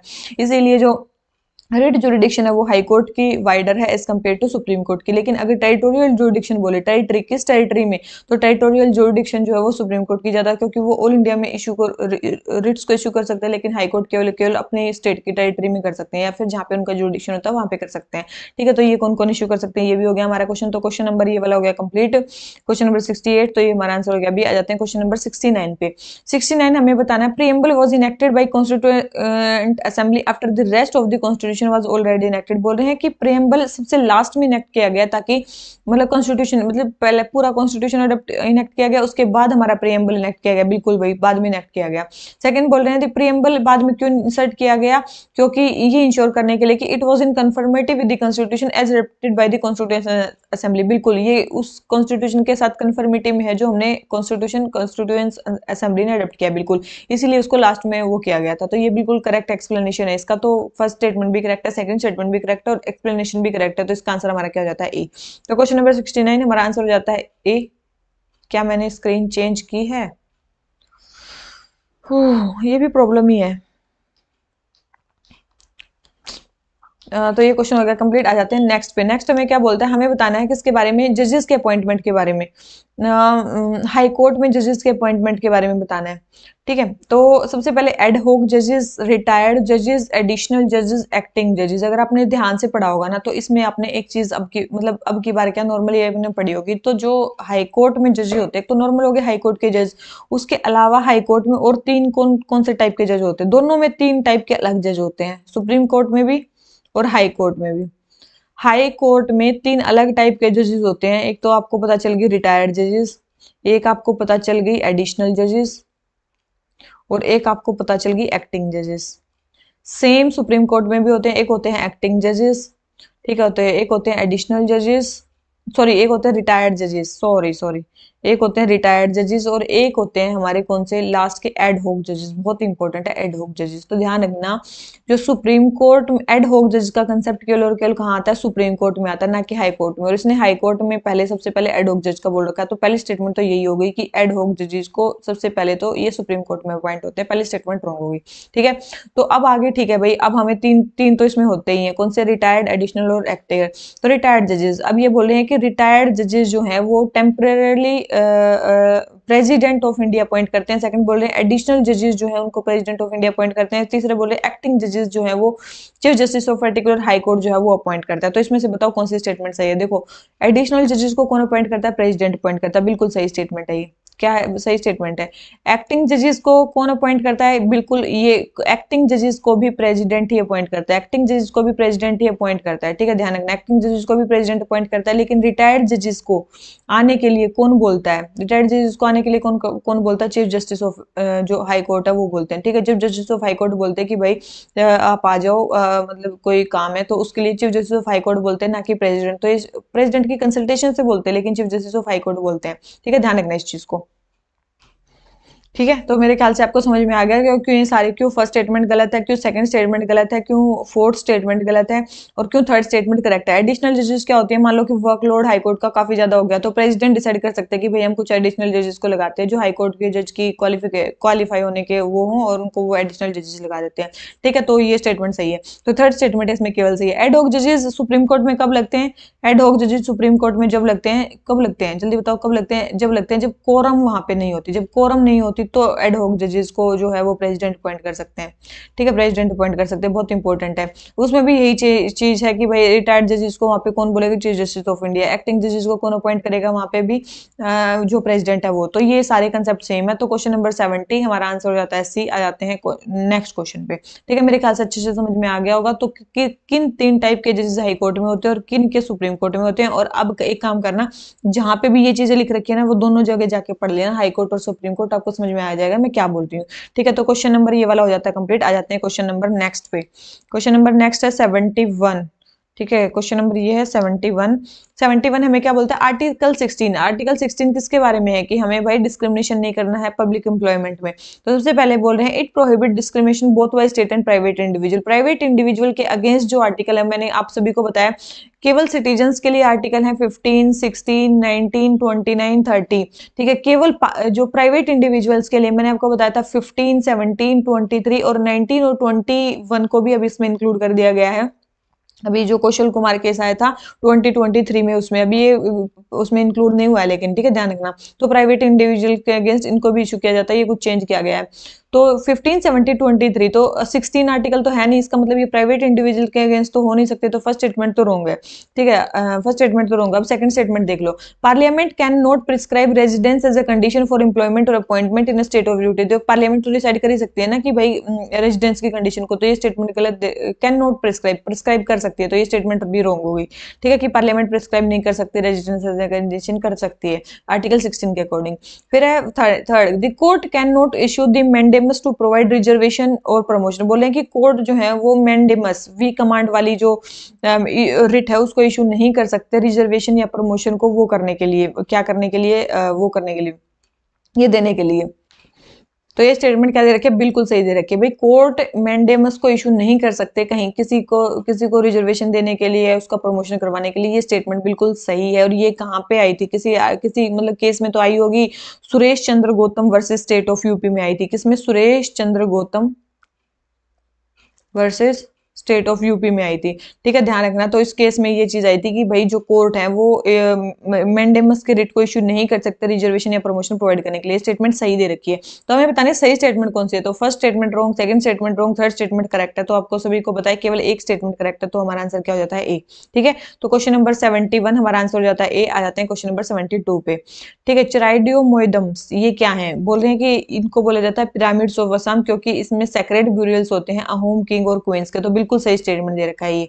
ठीक है, चराइडियोमोइडम्स इसी को बोलते हैं। सेकंड बोलते हैं ये जो सिटी है ये ओरिजिनल कैपिटल थी अहोम किंग्स की। बिल्कुल ये उनकी अहोम किंग्स की मतलब इंपॉर्टेंट कैपिटल थी, ओरिजिनल कैपिटल थी। थर्ड बोल रहे हैं चराइडो city was build by चाओलंग Sukapha, जो होम डायनेस्टी के फाउंडर थे। बिल्कुल ये भी उन्होंने बिल्ड की थी। तीनों ही स्टेटमेंट हमारी सिटी के बारे में करेक्ट है, तो हमारा आंसर क्या हो जाता है? सी। काफी इंपॉर्टेंट है ये।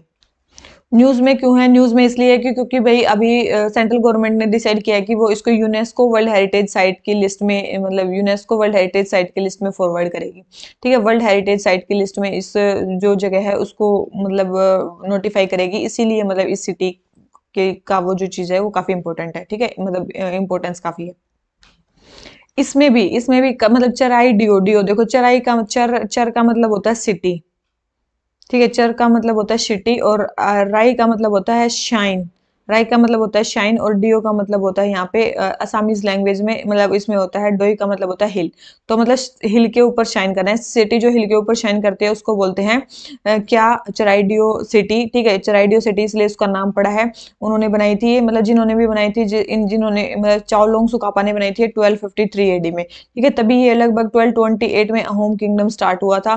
फिर बहुत साल तक इन्होंने, लगभग 600 साल तक इन्होंने रूल किया। फिर ब्रिटिशर्स ने इनको, मतलब लास्ट में ब्रिटिशर्स ने इनको छीना था। किस ट्रीटी के अंडर? यंडाबू की ट्रीटी के अंडर। यंडाबू का नाम सुना होगा, यंडाबू ट्रीटी, ट्रीटी ऑफ यंडाबू, जो ब्रिटिशर्स ने मतलब अहोम के साथ की थी। उसमें फिर ये मतलब जो अहोम किंगडम था ये ब्रिटिशर्स के अंडर आ गया था, तो ध्यान रखना। तो इसलिए ये यंडाबू की ट्रीटी काफी ज्यादा इंपॉर्टेंट है। अब आपको क्या करना है, जो भी स्पेक्ट्रम है उसमें जाना है, और सबसे पहले आपको यंडाबू की ट्रीटी पढ़नी है, मतलब इससे रिलेटेड। ठीक है, और मतलब एक और चीज है कि यहाँ पे टर्म यूज होती है पाइका, पाइक्स, पाइक्स। ठीक है, पाइक्स ये किसके लिए यूज होती है? अहोम किंगडम में जो फोर्स्ड लेबर होती थी उसके लिए ये टर्म यूज की जाती थी। बहुत इंपॉर्टेंट है। ठीक है, अहोम किंगडम में फोर्स्ड लेबर के लिए टर्म यूज की जाती थी, इसको बोलते थे पाइक्स। ठीक है, तो ये क्वेश्चन नंबर 72 हो जाता है हमारा कंप्लीट। आ जाते हैं किस पे? क्वेश्चन नंबर नेक्स्ट पे। तो तीनों स्टेटमेंट हमारे इसके बारे में सही है, हमें करेक्ट ही बतानी थी, तो हमारा आंसर क्या हो जाता है? सी। ठीक है, तो क्वेश्चन नंबर 72 आंसर हो जाता है सी। आ जाते हैं अपने नेक्स्ट क्वेश्चन पे। नेक्स्ट है हमारा क्वेश्चन नंबर 73। ठीक है, और क्वेश्चन नंबर 73 सबसे पहले है noro virus is a viral infection that infects mainly the central nervous system in children below 6 years. देखो, नोरो वायरस बिल्कुल एक वायरल इन्फेक्शन है, लेकिन क्या ये सेंट्रल नर्वस सिस्टम को अफेक्ट करता है? बिल्कुल भी नहीं। ये गैस्ट्रो इंटेस्टाइनल ट्रैक्ट को, मतलब इसमें डायरिया ये वगैरह ये सारी चीज हो जाती है, ना कि ये इसको वो करता है। तो ये स्टेटमेंट हमारी क्या हो जाती है? रॉन्ग हो जाती है। गैस्ट्रो इंटेस्टाइनल चीज, मतलब चीज को वो करता है, वोमिटिंग हो जाएगी, डायरिया हो जाएगा, ये सारी चीजें हो जाएंगी। सेकंड बोले दी virus is capable of surviving long temperature and highly contagious. बिल्कुल बहुत ज्यादा कॉन्टेजियस होता है, मतलब लगभग टच करने से इन सब चीजों से फैल जाता है। मतलब अगर कोई इन्फेक्टेड जगह है वहां पे अपने टच कर दिया, ये कर दिया, वो कर दिया, सैनिटेशन इसके लिए काफी ज्यादा रिक्वायरमेंट है। तो question number sorry statement 1 incorrect है, सेकंड स्टेटमेंट करेक्ट है। तो केवल इनकरेक्ट वाला एक ही ऑप्शन हमारे इसमें आता है, वो है हमारा डी। ठीक है, तो क्वेश्चन नंबर 73 हमारा डी आंसर क्यों है वो आपको पता चल गया। नोरो वायरस के बारे में पता चल गया। ठीक है, और वो क्या बीमारी करता है? तो ये वाला क्वेश्चन हो जाता है हमारा कंप्लीट। आ जाते हैं अपने नेक्स्ट क्वेश्चन पे। नेक्स्ट क्वेश्चन में क्या बोलता है, नेक्स्ट है हमारा रिप्रेजेंटेटिव डेमोक्रेसीज के बारे में बताना है कि गैरी मैंडरिंग किसके लिए यूज होता है, गैरी मैंडरिंग किसके लिए यूज होता है, जल्दी बताओ भाई, गैरी मैंडरिंग किसके लिए यूज होता है। तो गैरी मैंडरिंग किसके लिए यूज होता है, जल्दी बताओ भाई, ये किसके लिए यूज होता है, manipulating district boundaries to gain an unfair political advantage. USA में ये टर्म यूज की जाती है गैरी मैंडरिंग, जहां पे डिस्ट्रिक्ट की बाउंड्रीज को इस तरह से मैनिपुलेट किया जाता है कि पॉलिटिकल एडवांटेज हो, अनफेयर पॉलिटिकल एडवांटेज हो किसी एक पॉलिटिकल पार्टी को, उसको बोला जाता है गैरी मैंडरिंग। तो क्वेश्चन नंबर 74 आंसर हो जाता है सी। आ जाते हैं अपने नेक्स्ट क्वेश्चन पे। नेक्स्ट क्वेश्चन है हमारा अल्टरनेटिव डिस्प्यूट रेजोल्यूशन। हमें 3 चीजें दे रखी हैं और उसके बारे में हमें बताना है।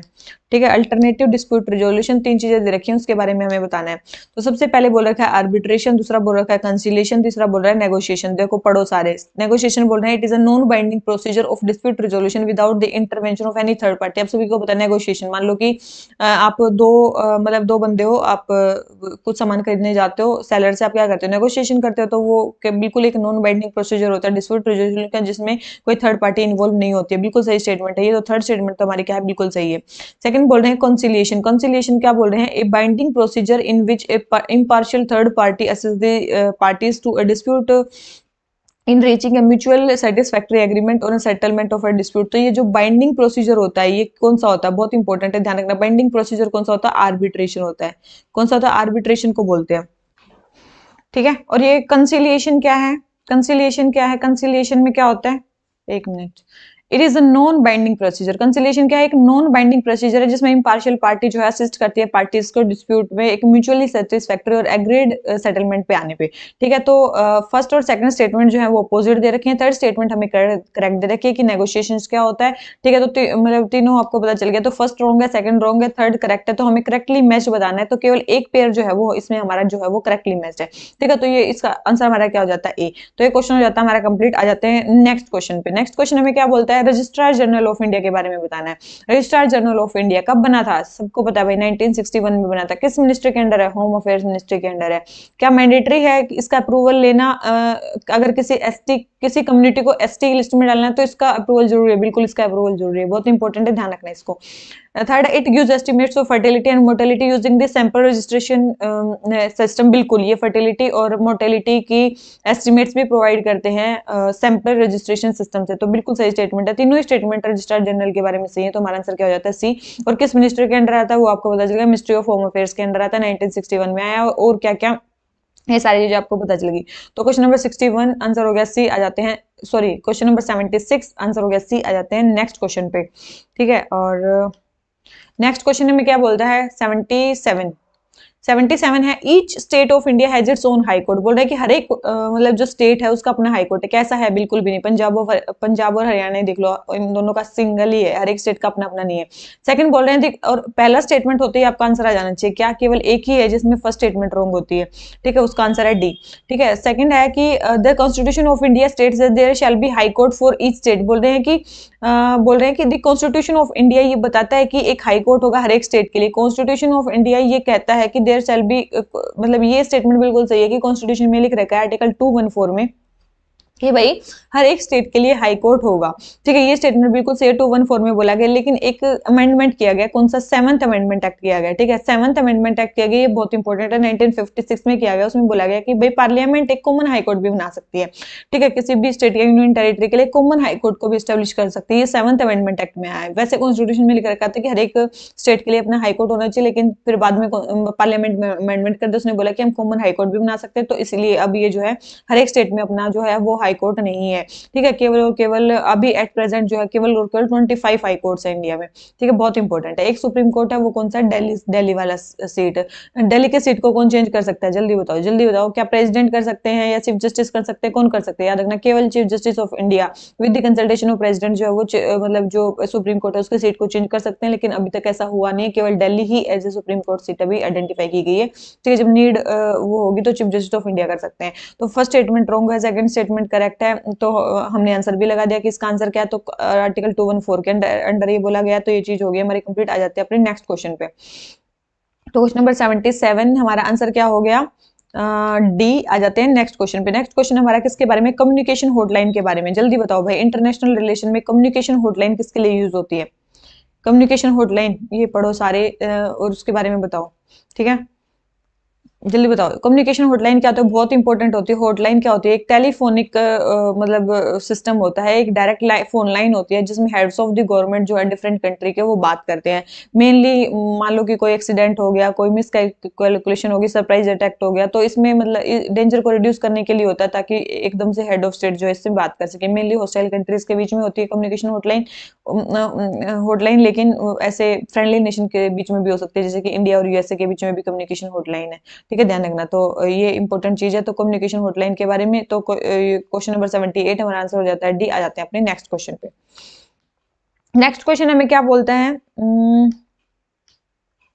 नेक्स्ट क्वेश्चन है हमारा, बोल रहे हैं कि कोऑपरेटिव सोसाइटीज कहाँ कहाँ पे कोऑपरेटिव सोसाइटीज हमें मिलती हैं। ठीक है, कहाँ कहाँ पे मतलब कोऑपरेटिव सोसाइटीज का हमें वो मिलता है।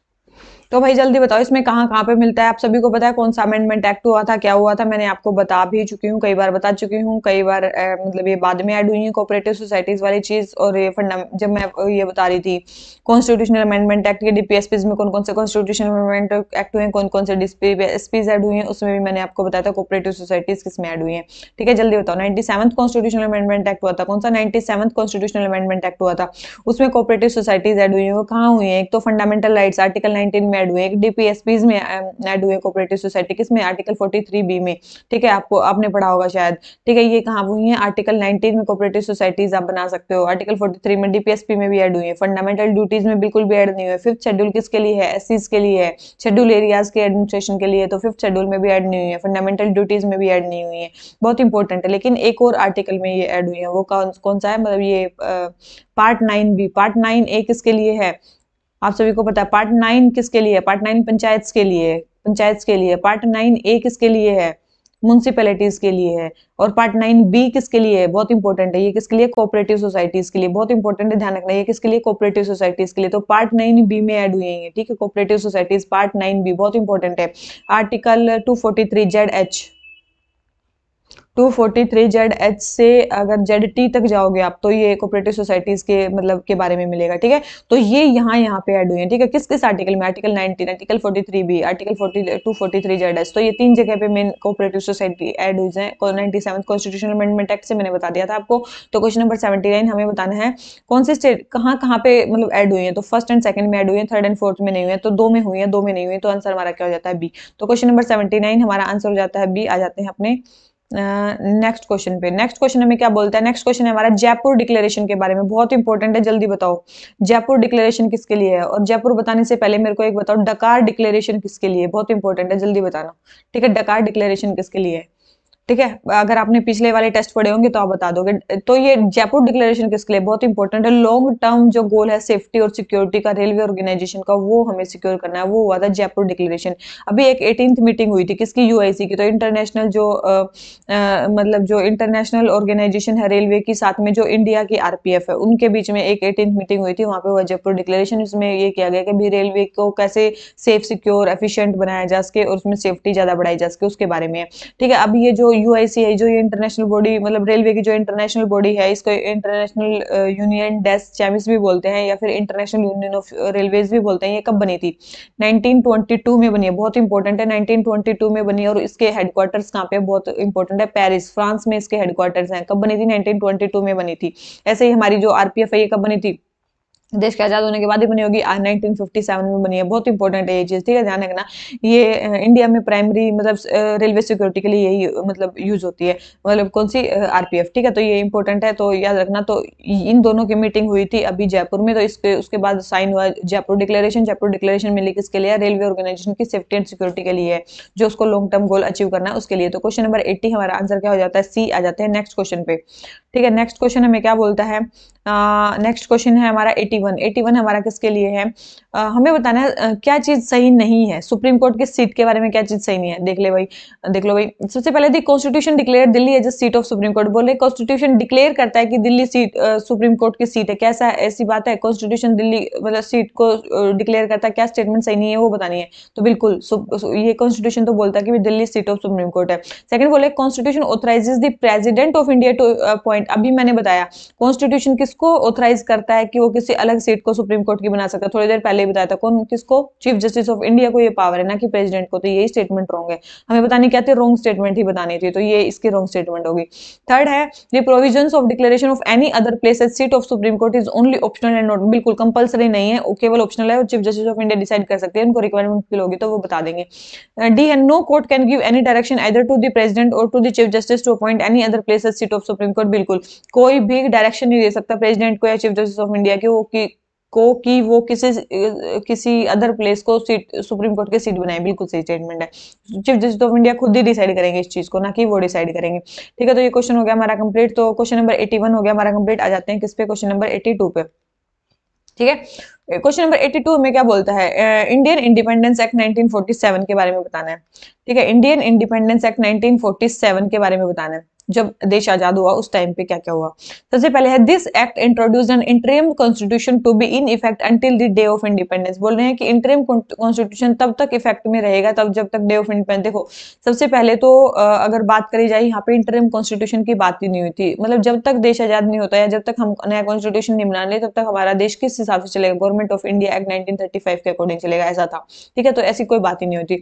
सेकंड है as per this act constituent assembly was to made a fully sovereign legislative body, बिल्कुल एग्जीक्यूटिव और लेजिस्लेटिव दोनों बॉडी बना दी थी कॉन्स्टिट्यूशन असेंबली को, तो बिल्कुल सही स्टेटमेंट है। इस एक्ट के अकॉर्डिंग कॉन्स्टिट्यूएंट असेंबली को एक फुल्ली सॉवरेन लेजिस्लेटिव बॉडी बना दिया गया था, जो अपने लिए कोई भी कॉन्स्टिट्यूशन को मतलब वो कर सकती थी, किसी भी कॉन्स्टिट्यूशन को अपने लिए अप्लाई कर सकती थी।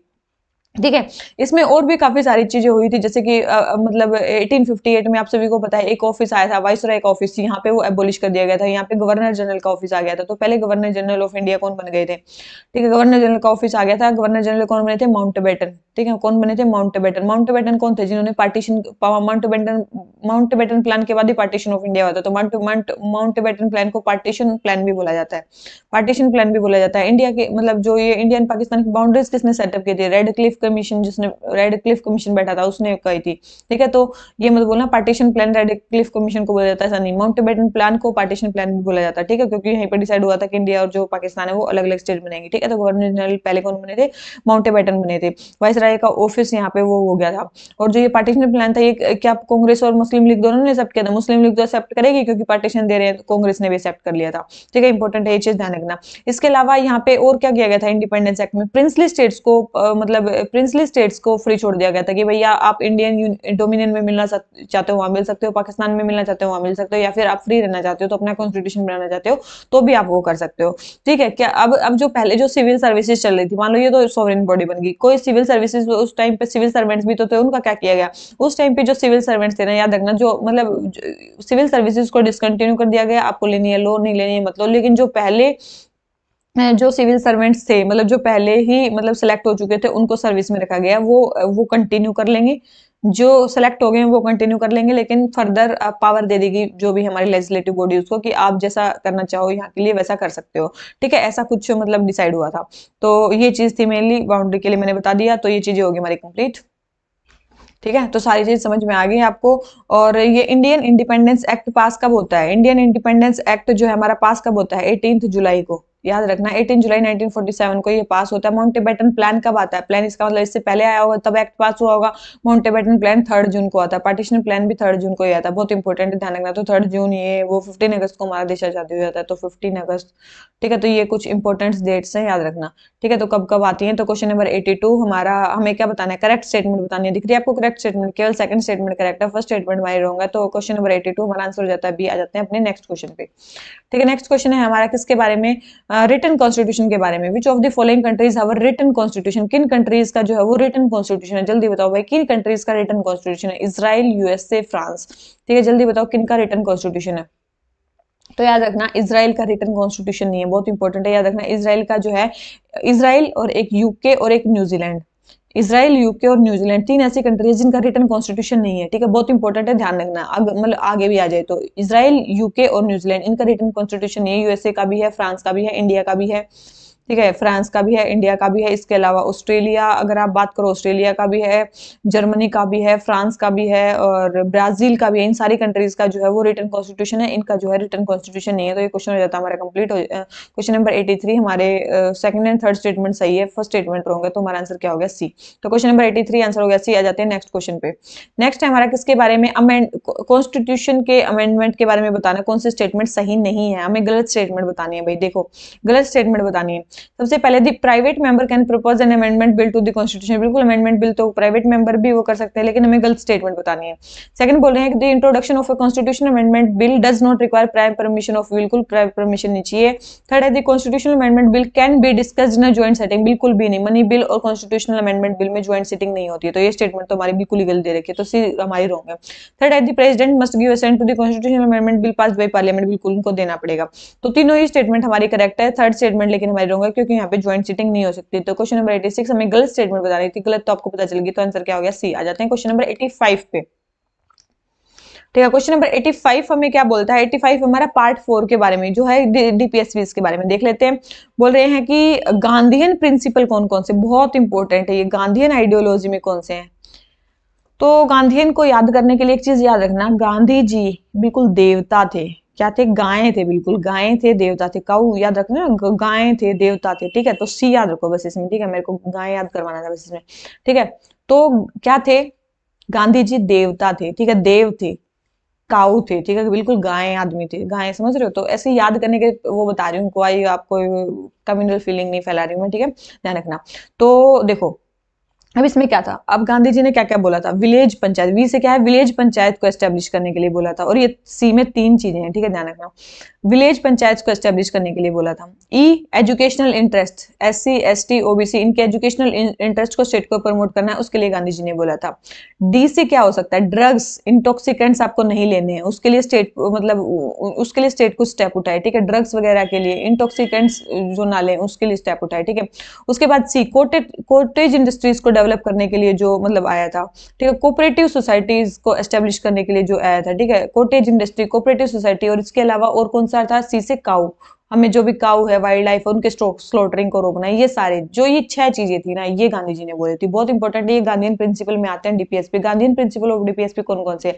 अब इसमें देखो, इक्वल जस्टिस और फ्री लीगल एड इसमें आया नहीं आया, इसका मतलब ये सोशलिस्ट प्रिंसिपल, ध्यान रखना। ऑर्गेनाइजेशन ऑफ विलेज पंचायत आया, लिविंग वेज फॉर वर्कर नहीं आया। ठीक है, लिविंग वेज फॉर वर्कर नहीं आया, तो ये सोशलिस्ट प्रिंसिपल है।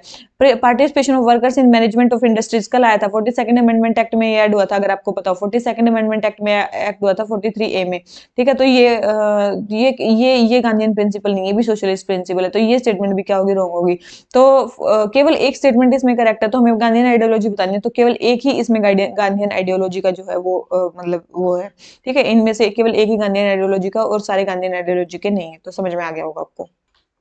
ठीक है, तो ये क्वेश्चन हो गया कंप्लीट। अब आपको केवल गांधीयन आइडियोलॉजी वाले कौन से आर्टिकल हैं, गांधी जी देव थे, गायें थी, ऐसे सी से याद रख सकते हो, काऊ गायें, सी से, इसलिए तीन हमें चीज है। सी से कोटेज इंडस्ट्री, कोऑपरेटिव सोसाइटी, काऊ, ठीक है, और विलेज और educational institute of SC ST, और ये क्या है, ड्रग्स या इंटॉक्सिकेंट नहीं लेने। तो ये गांधीयन प्रिंसिपल थे। क्वेश्चन नंबर 85 हमारा आंसर हो जाता है ए। आ जाते हैं अपने नेक्स्ट क्वेश्चन पे, याद रखना इसको। फिर आ जाता है हमारा एफआईआर और चार्जशीट के बारे में। डेली न्यूज में ये दोनों चीजें, दोनों वर्ड्स लगभग एक अखबार में कम से कम नहीं ना तो 4-5 बार यूज होते हैं।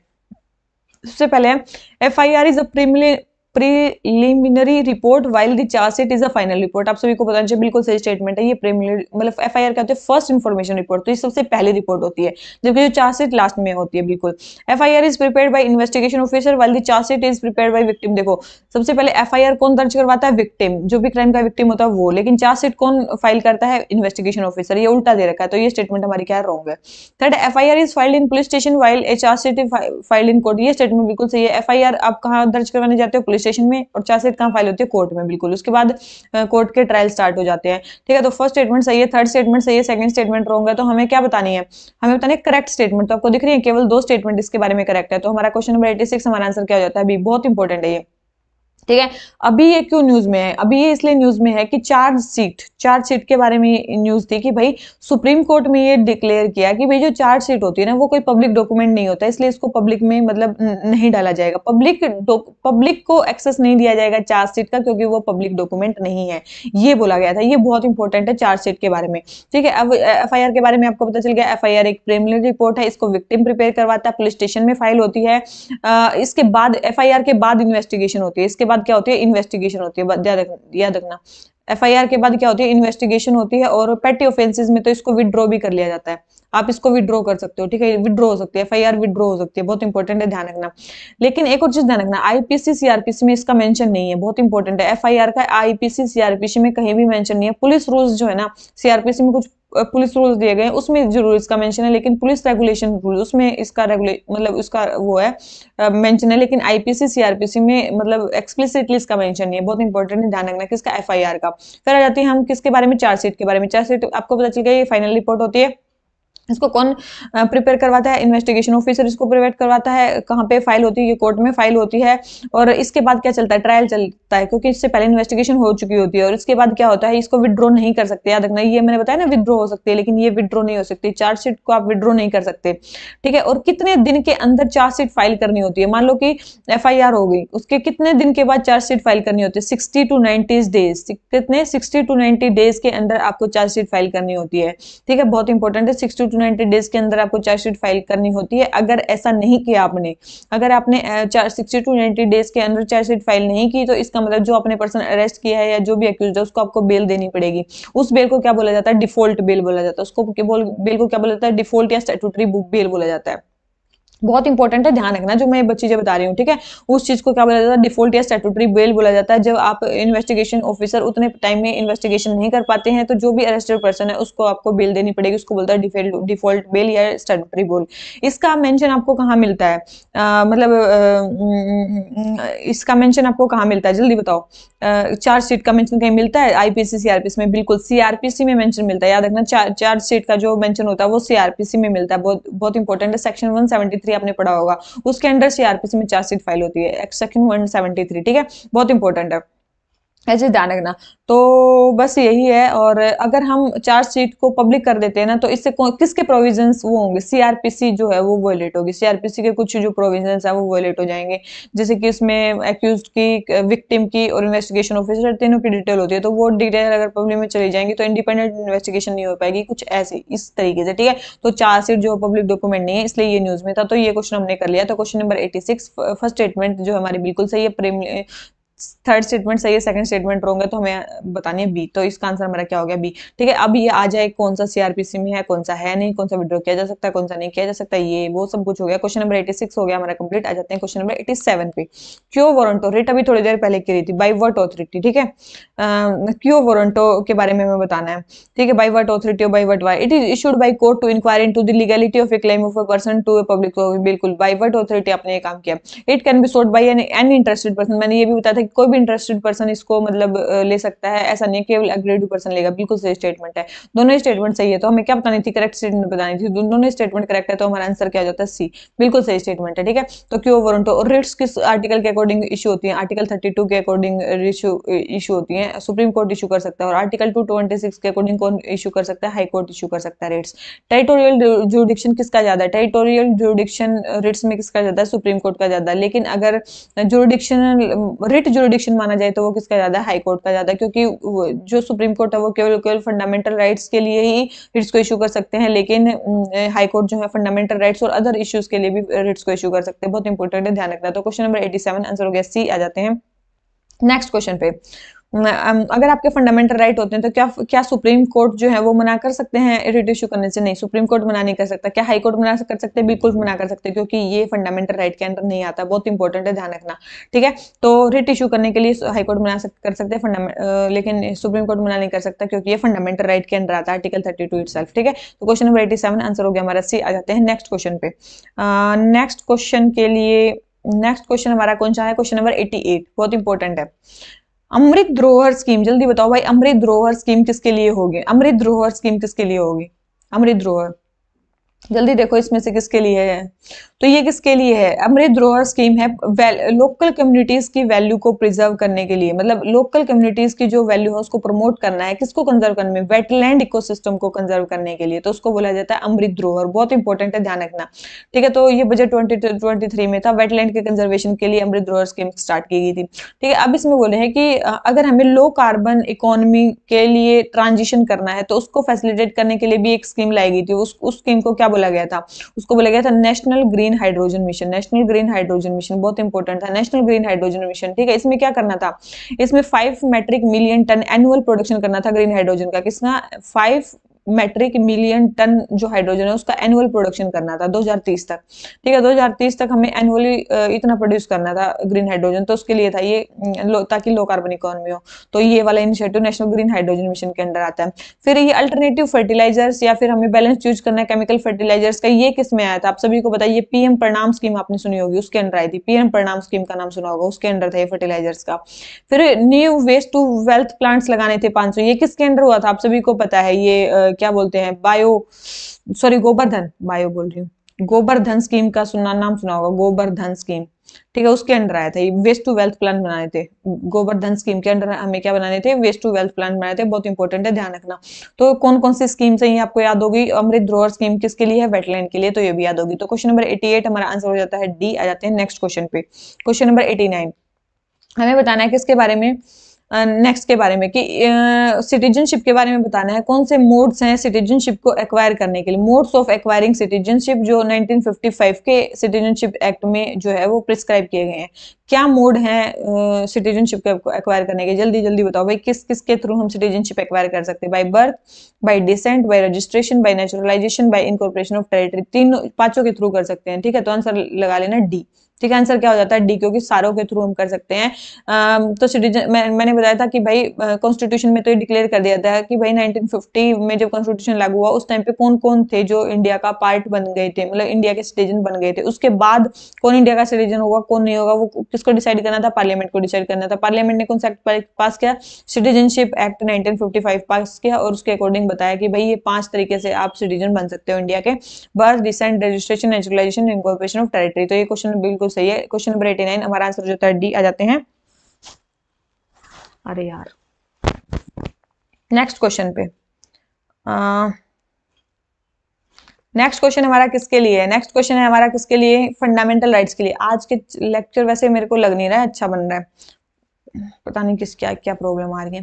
सबसे पहले equality before law and equal protection क्या बताना है? सबसे पहले नीचे देखो, how many of the above given fundamental rights available to both citizen and foreigner. Citizen और फॉरेनर दोनों के लिए अवेलेबल है। केवल सिटीजन के लिए कौन से है? 15, 16, 19, 29, 30।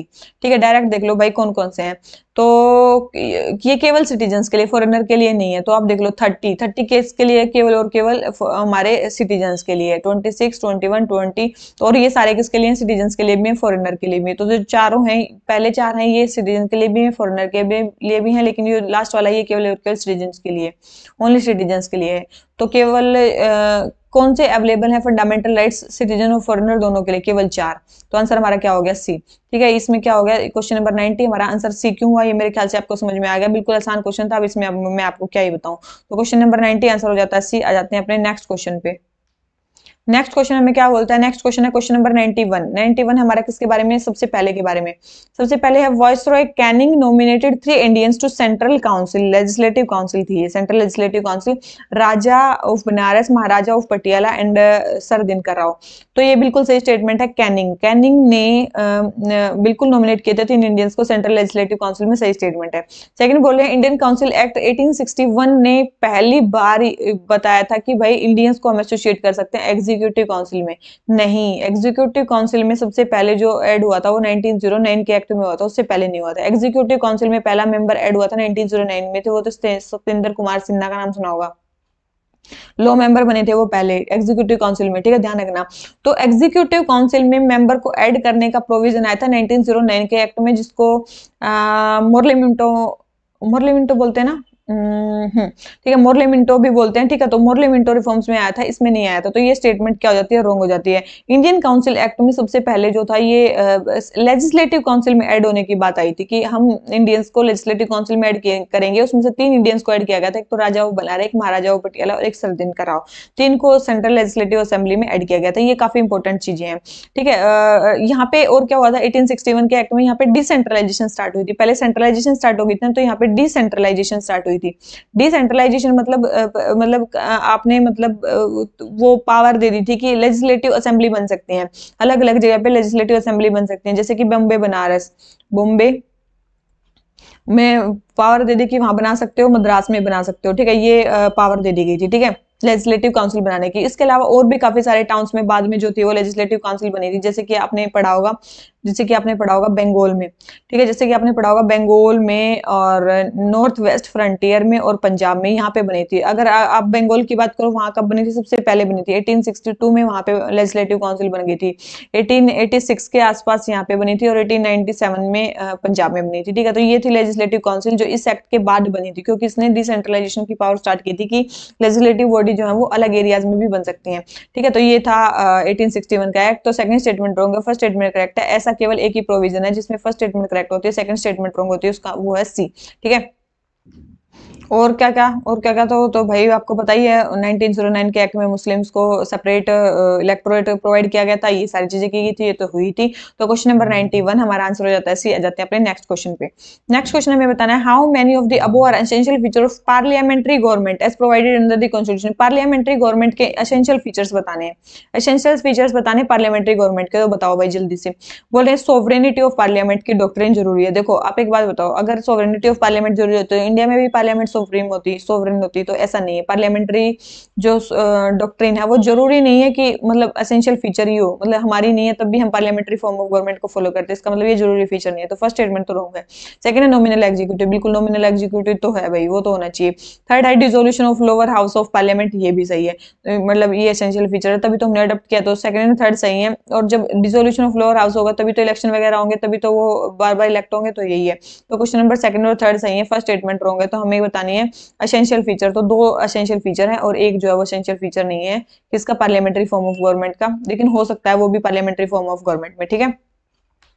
तो ये हमारा क्वेश्चन हो जाता है कंप्लीट। आ जाते हैं अपने नेक्स्ट क्वेश्चन पे। नेक्स्ट क्वेश्चन में क्या बोलता है, 1 second, question number 93, question number 93 में क्या बोलता है, एपिडा के बारे में बताना बहुत इंपॉर्टेंट है। Agriculture and processed food product export development authority.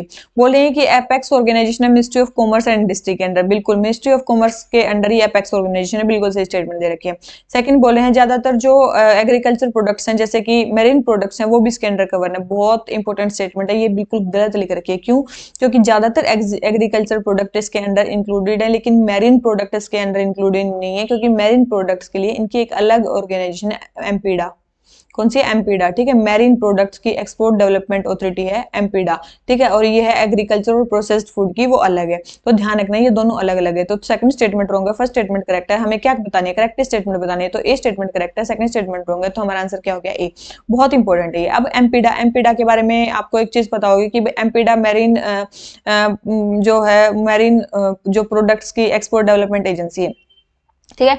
ये कब बनी थी, बहुत इंपॉर्टेंट है, ये उससे पहले बनी थी, ये 1972 में बन गई थी, बहुत इंपॉर्टेंट है। एमपीडा कब बन गई थी, 1972 में बन गई थी। ये भी ministry of commerce and industry के अंडर आती है, ministry of commerce and industry के अंडर आती है, और बहुत इंपॉर्टेंट है। इसके हेडक्वार्टर कहाँ पे, केरला कोच्चि में, कोच्चि केरला में इसके हेडक्वार्टर है। कहाँ पे इसके, केरला कोच्चि में इसके हेडक्वार्टर है, बहुत इंपॉर्टेंट है। किसके बारे में बात चल रही है, हमारी एपिडा के बारे में बात चल रही है, ठीक है। एपिडा के बारे में हमारी बात चल रही है, 1972 में बनी थी, ministry of commerce and industry के अंडर आती है, हेडक्वार्टर कहाँ पे, कोच्चि में। और इसके बहुत इंपॉर्टेंट है, एक टारगेट भी है, एक टारगेट है कि हमें जो है ना 2025 तक, हमें 2025 तक $145 बिलियन, सॉरी 14 बिलियन डॉलर, 145 नहीं सॉरी, $14 बिलियन, ये $14 बिलियन का हमें क्या करना है, एक्सपोर्ट करना है। कितना? $14 बिलियन का हमें एक्सपोर्ट करना है, कब तक, 2025 तक। अभी कितना है हमारा, 2023 में हमारा है के आसपास, $8 बिलियन के आसपास। कितना है? $8 बिलियन के आसपास, $8.09 बिलियन के आसपास अभी हमारा मेरीन प्रोडक्ट्स का एक्सपोर्ट है। लेकिन हमें कहाँ पे लेके जाना है? $14 बिलियन तक लेके जाना है 2025 तक। ये हमारा टारगेट है एमपीडा का, बहुत इंपॉर्टेंट है ये टारगेट। ठीक है, तो एमपीडा के बारे में मेरे ख्याल से आपको पता चल गया किसके लिए है, ये है किस मिनिस्टर के अंडर है, ये पता चल गया। अब आगे APEDA, APEDA ministry of commerce and industry के अंडर आती है और ये बनी कब थी? बहुत इंपॉर्टेंट है, ये बनी थी बहुत लेट 1985 में। कब बनी है? 1985 में। तो एपिडा 1985 में बनी है, ministry of commerce and industry के अंडर आती है, अपेक्स ऑर्गेनाइजेशन है, बहुत सारे प्रोडक्ट्स इसके अंडर कवर हो जाते हैं। ठीक है, और इसके हेडक्वार्टर कहाँ पे? एपिडा के हेडक्वार्टर कहाँ पे? न्यू दिल्ली में। बहुत इंपॉर्टेंट है, इसके हेडक्वार्टर कहाँ पे? न्यू दिल्ली में। याद रखना इन चीजों को, बहुत इंपॉर्टेंट है।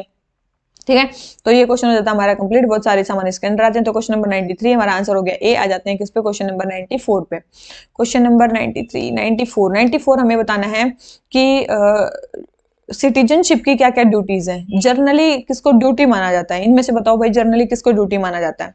तो आप सभी को पता है, टैक्स पे करना, कंट्री को डिफेंड करना हो सकता है ड्यूटी, लेकिन प्रॉपर्टी को ओन करना, क्या ये कोई ड्यूटी है? नहीं, ये कोई ड्यूटी नहीं है। तो थर्ड स्टेटमेंट तो नहीं है, फर्स्ट एंड सेकंड स्टेटमेंट हो सकता है कि ये ड्यूटी मानी जाए। जैसे कि भाई लॉज को ओबे करना, ये क्या है? ये भी एक टाइप की ड्यूटी है। ठीक है, वोटिंग करना, ये भी माना जाता है कि भाई आपकी ड्यूटी है, आप वोट करो। ठीक है, इसके अलावा इन्वायरमेंट के प्रति हमारी रिस्पॉन्सिबिलिटी है, इन्वायरमेंटल सस्टेनेबिलिटी मेंटेन करे, तो ये सारी चीजें हमारी ड्यूटी में आती है। ठीक है, तो क्वेश्चन नंबर 94 आंसर हो जाता है बी। आ जाते हैं अपने नेक्स्ट क्वेश्चन पे। क्वेश्चन नंबर नेक्स्ट क्या हमारा? बी आर अम्बेडकर ने बोल रहे हैं कि नोवल फीचर किसको बोला था? इनमें से नोवल फीचर किसको बोला था? जल्दी बताओ, इनमें से नोवल फीचर किसको बोला था? किसने? बी आर अम्बेडकर जी ने किसको बोला था? जल्दी बताओ भाई, किसको बोला था? डीपीएसपी को बोला था। किसको बोला था? डीपीएसपी को बोला था कि ये नोवल फीचर्स हैं। ठीक है, अब ये तो अब जिसने जो बोला था वो तो पता ही होना चाहिए। क्वेश्चन नंबर 95 आंसर हो गया सी। आ जाते हैं नेक्स्ट क्वेश्चन पे। नेक्स्ट क्वेश्चन में क्या बोलता है? नेक्स्ट क्वेश्चन है हमारा सिटीजनशिप एक्ट के बारे में। बोल रहे हैं कि किन केसेस में किसी भी पर्सन से सिटीजनशिप डिप्राइव की जा सकती है।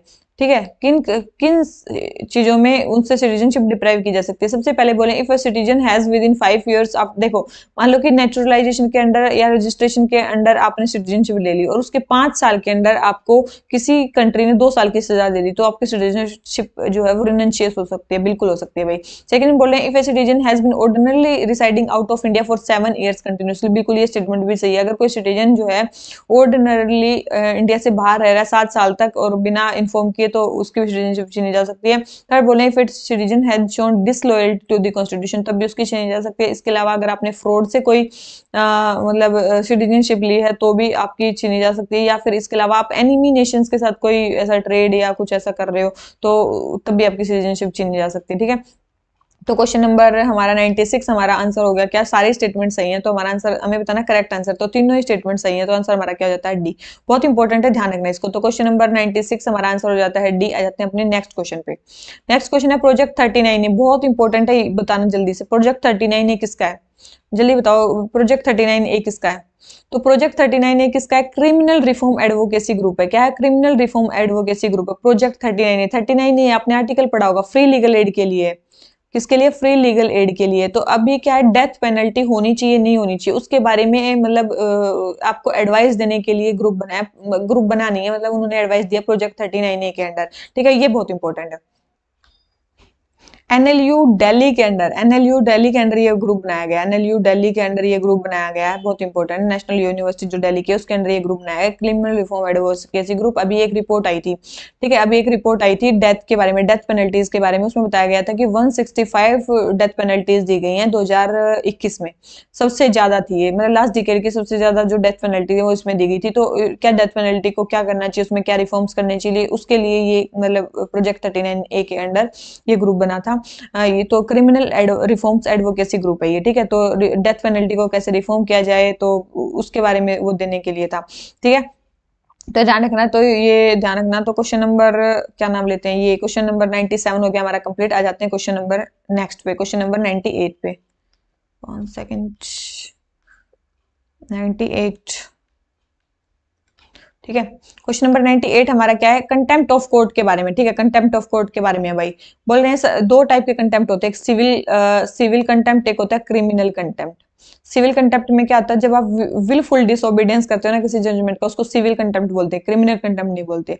दूसरी चीज है the consent of attorney general of India is mandatory when a private citizen wants to initiate a case of contempt of court against. बिल्कुल, अगर कोई प्राइवेट करना चाहता है तो उनको अटॉर्नी जनरल की जो है वो मतलब परमिशन लेनी पड़ेगी। बिल्कुल सही है। थर्ड बोल रहे हैं एट प्रेजेंट कोई सेपरेट लीगल लॉ नहीं है कंटेम्प्ट के लिए। नहीं, कंटेम्प्ट ऑफ कोर्ट एक्ट है भाई, मतलब लॉ है 1971 का, कंटेम्प्ट ऑफ कोर्ट एक्ट 1971 है, ऐसा नहीं है, सेपरेट नहीं है। तो ये स्टेटमेंट भी रॉन्ग होगी। तो हमें बताना है 98 के हमें करेक्ट स्टेटमेंट बतानी है। तो आपको दिखे दी करेक्ट स्टेटमेंट तो केवल एक है, किसके बारे में, हमारे कंटेम्प्ट ऑफ कोर्ट के बारे में। तो कंटेम्प्ट ऑफ कोर्ट दो टाइप के होते हैं, civil contempt, criminal contempt. Civil contempt जो होता है वो किसके लिए होता है, सिविल कंटेम्प्ट होता है विलफुल डिसोबीडियंस, अगर कोई जजमेंट का कर रहा है तो उसको बोलते हैं सिविल कंटेम्प्ट। और अगर क्रिमिनल कंटेम्प्ट में दो तीन चीजें आती हैं, अगर आप स्कैंडलाइज करते हो ऑथोरिटी ऑफ कोर्ट को, लोअर करते हो किसी ऑथोरिटी ऑफ कोर्ट, मतलब लोअर कर देते हो, या फिर इंटरफेयर करते हो ड्यू प्रोसेस ऑफ लॉ में, या फिर आप ऑब्स्ट्रक्ट करते हो एडमिनिस्ट्रेशन ऑफ जस्टिस को, तो सारे क्रिमिनल कंटेम्प्ट के अंडर आते हैं। तो ये काफी सारी इंपॉर्टेंट चीजें हैं। तो ये क्वेश्चन हो गया हमारा कंप्लीट। ठीक है, तो मतलब मेनली सुप्रीम कोर्ट के केस में अटॉर्नी जनरल हो गया, सॉलिसिटर जनरल होगा, वो मेनली कंटेम्प्ट ऑफ कोर्ट को के लिए वो करते हैं। और हाई कोर्ट में एडवोकेट जनरल जो है वो करता है, मोशन लेके आते हैं। लेकिन अगर कोई प्राइवेट पर्सन को लेके आना तो इनकी मतलब जो इनकी अटॉर्नी जनरल हो गया, इनकी जो वो है काफी जरूरी है, कंसेंट काफी जरूरी है। तो क्वेश्चन नंबर 98 हमारा आंसर क्या हो गया, ए। आ जाते हैं नेक्स्ट क्वेश्चन पे। नेक्स्ट है हमारा फैजल अली कमीशन। देखो फैजल अली कमीशन बिल्कुल हो सकता है लैंग्वेज के लिए बैठा हो कि मतलब उस टाइम पे क्या था, आंध्र प्रदेश बना था, लैंग्विस्टिक बेसिस पे बन गया था। तो उसके बाद बहुत सारे स्टेट्स की ये रिक्वायरमेंट आने लगी, या फिर ये रिक्वेस्ट आने लगी कि हमारे स्टेट को भी लिंग्विस्टिक बेसिस पे डिवाइड कर दो। तो ऐसा तो किया नहीं जा सकता, तो इसलिए एक कमीशन बैठाया गया कि हमें करना चाहिए कि नहीं करना चाहिए। तो फैजल अली कमीशन बैठा। तो बोल रहे हैं the commission viewed that unity and integrity of the country was the prime consideration. बिल्कुल उन्होंने बोला कि यूनिटी और इंटीग्रिटी प्राइम कंसिडरेशन है। उन्होंने ये बोला कि लैंग्वेज के बेसिस पे आप स्टेट्स को डिवाइड कर सकते हो, लेकिन आपको ये भी ध्यान रखना है कि आपको ऐसा नहीं है कि हर एक लैंग्वेज एक स्टेट ऐसा बना दो, ऐसा भी नहीं करना है। ठीक है, तो ये स्टेटमेंट बिल्कुल गलत है कि फैजल अली ने ये बोला कि एक लैंग्वेज एक स्टेट बना दो। नहीं, उन्होंने बोला कि लैंग्वेज के बेस पे आप स्टेट्स को डिवाइड कर सकते हो, लेकिन आपको क्या देखना पड़ेगा, unity and integrity of nation को सबसे आगे रखना पड़ेगा, ये बोला था। तो first statement wrong, second statement correct. और ऐसा केवल एक ही स्टेटमेंट में होता है, वो है स्टेटमेंट डी। ठीक है, तो क्वेश्चन नंबर 98 हमारा आंसर क्या हो जाता है, सॉरी 99 आंसर हमारा क्या हो जाता है, डी। ठीक है, तो मेरे ख्याल से आपको ये क्वेश्चन अच्छे से समझ में आ गया होगा क्यों इसका आंसर डी है। तो क्वेश्चन नंबर 99 आंसर हो जाता है डी। आ जाते हैं अपने नेक्स्ट क्वेश्चन पे। नेक्स्ट क्वेश्चन हमें किसके बारे में बताना है, हमें बताना है कॉन्स्टिट्यूएंट असेंबली में कौन कौन से जो थे वो लीडर थे। कॉन्स्टिट्यूएंट असेंबली में कौन कौन सी थी, मतलब इसमें लेडीज थी। तो जल्दी जल्दी से बताइए कौन कौन सी लेडीज। तो याद रखना बहुत इंपॉर्टेंट है, इसमें ध्यान रखना। क्या, सुचेता कृपलानी, उषा मेहता। देखो उषा मेहता और कैप्टन लक्ष्मी सहगल, जिन्होंने ये मतलब इंडियन नेशनल आर्मी में वो किया था, और क्या नाम लेते हैं, ये उषा मेहता जो ये अंडरग्राउंड रेडियो चलाता है, ये दोनों कॉन्स्टिट्यूएंट असेंबली में नहीं थी। और सुचेता कृपलानी जी भी थी, बेगम एजाज रसूल भी थी, और एनी मैसाकरेन भी थी। ये तीनों ही लेडीज थी, ध्यान रखना, तीनों ही लेडीज थी। तो तीनों ही थी, ओनली 3, 3 लेडीज थी इसमें। ठीक है, ध्यान रखना। ठीक है, तो ये सारी मेंबर्स थी उसमें। और इसके अलावा अगर मानो कि 299 मेंबर्स थे, उसमें से 15 विमेन थी। कितनी थी, 15, अप्रोक्स 15 विमेन थी इसमें। तो एक बार देख लेना भाई कौन कौन सी विमेन थी, ये काफी इंपॉर्टेंट है। तो ये है हमारा क्वेश्चन। तो टोटल हमारे 100 क्वेश्चन हो जाते हैं कंप्लीट। वीडियो अच्छी लगी हो लाइक कर लेना, चैनल को सब्सक्राइब कर लेना, अपने फ्रेंड्स में शेयर कर देना। ठीक है, और आज की वीडियो अगर कुछ प्रॉब्लम हो, मैं कल देखूंगी इसको। मेरे ख्याल से कई बार तो बीच में बंद हो गई है 3-4 बार। ठीक है, तो sorry for that. Next video जो है अच्छे से बनाने की कोशिश करेंगे। तो इसी नोट पे आज का लेक्चर खत्म करते हैं। तो अगर आपको अच्छी लगी हो तो लाइक करके जाना, चैनल को सब्सक्राइब कर लेना। अगर आप शेयर नहीं कर सकते हो, अगर शेयर कर सकते हो तो शेयर कर देना। ठीक है, तो चलिए इसी नोट पे आज का लेक्चर खत्म करते हैं। Thank you very much, bye bye guys.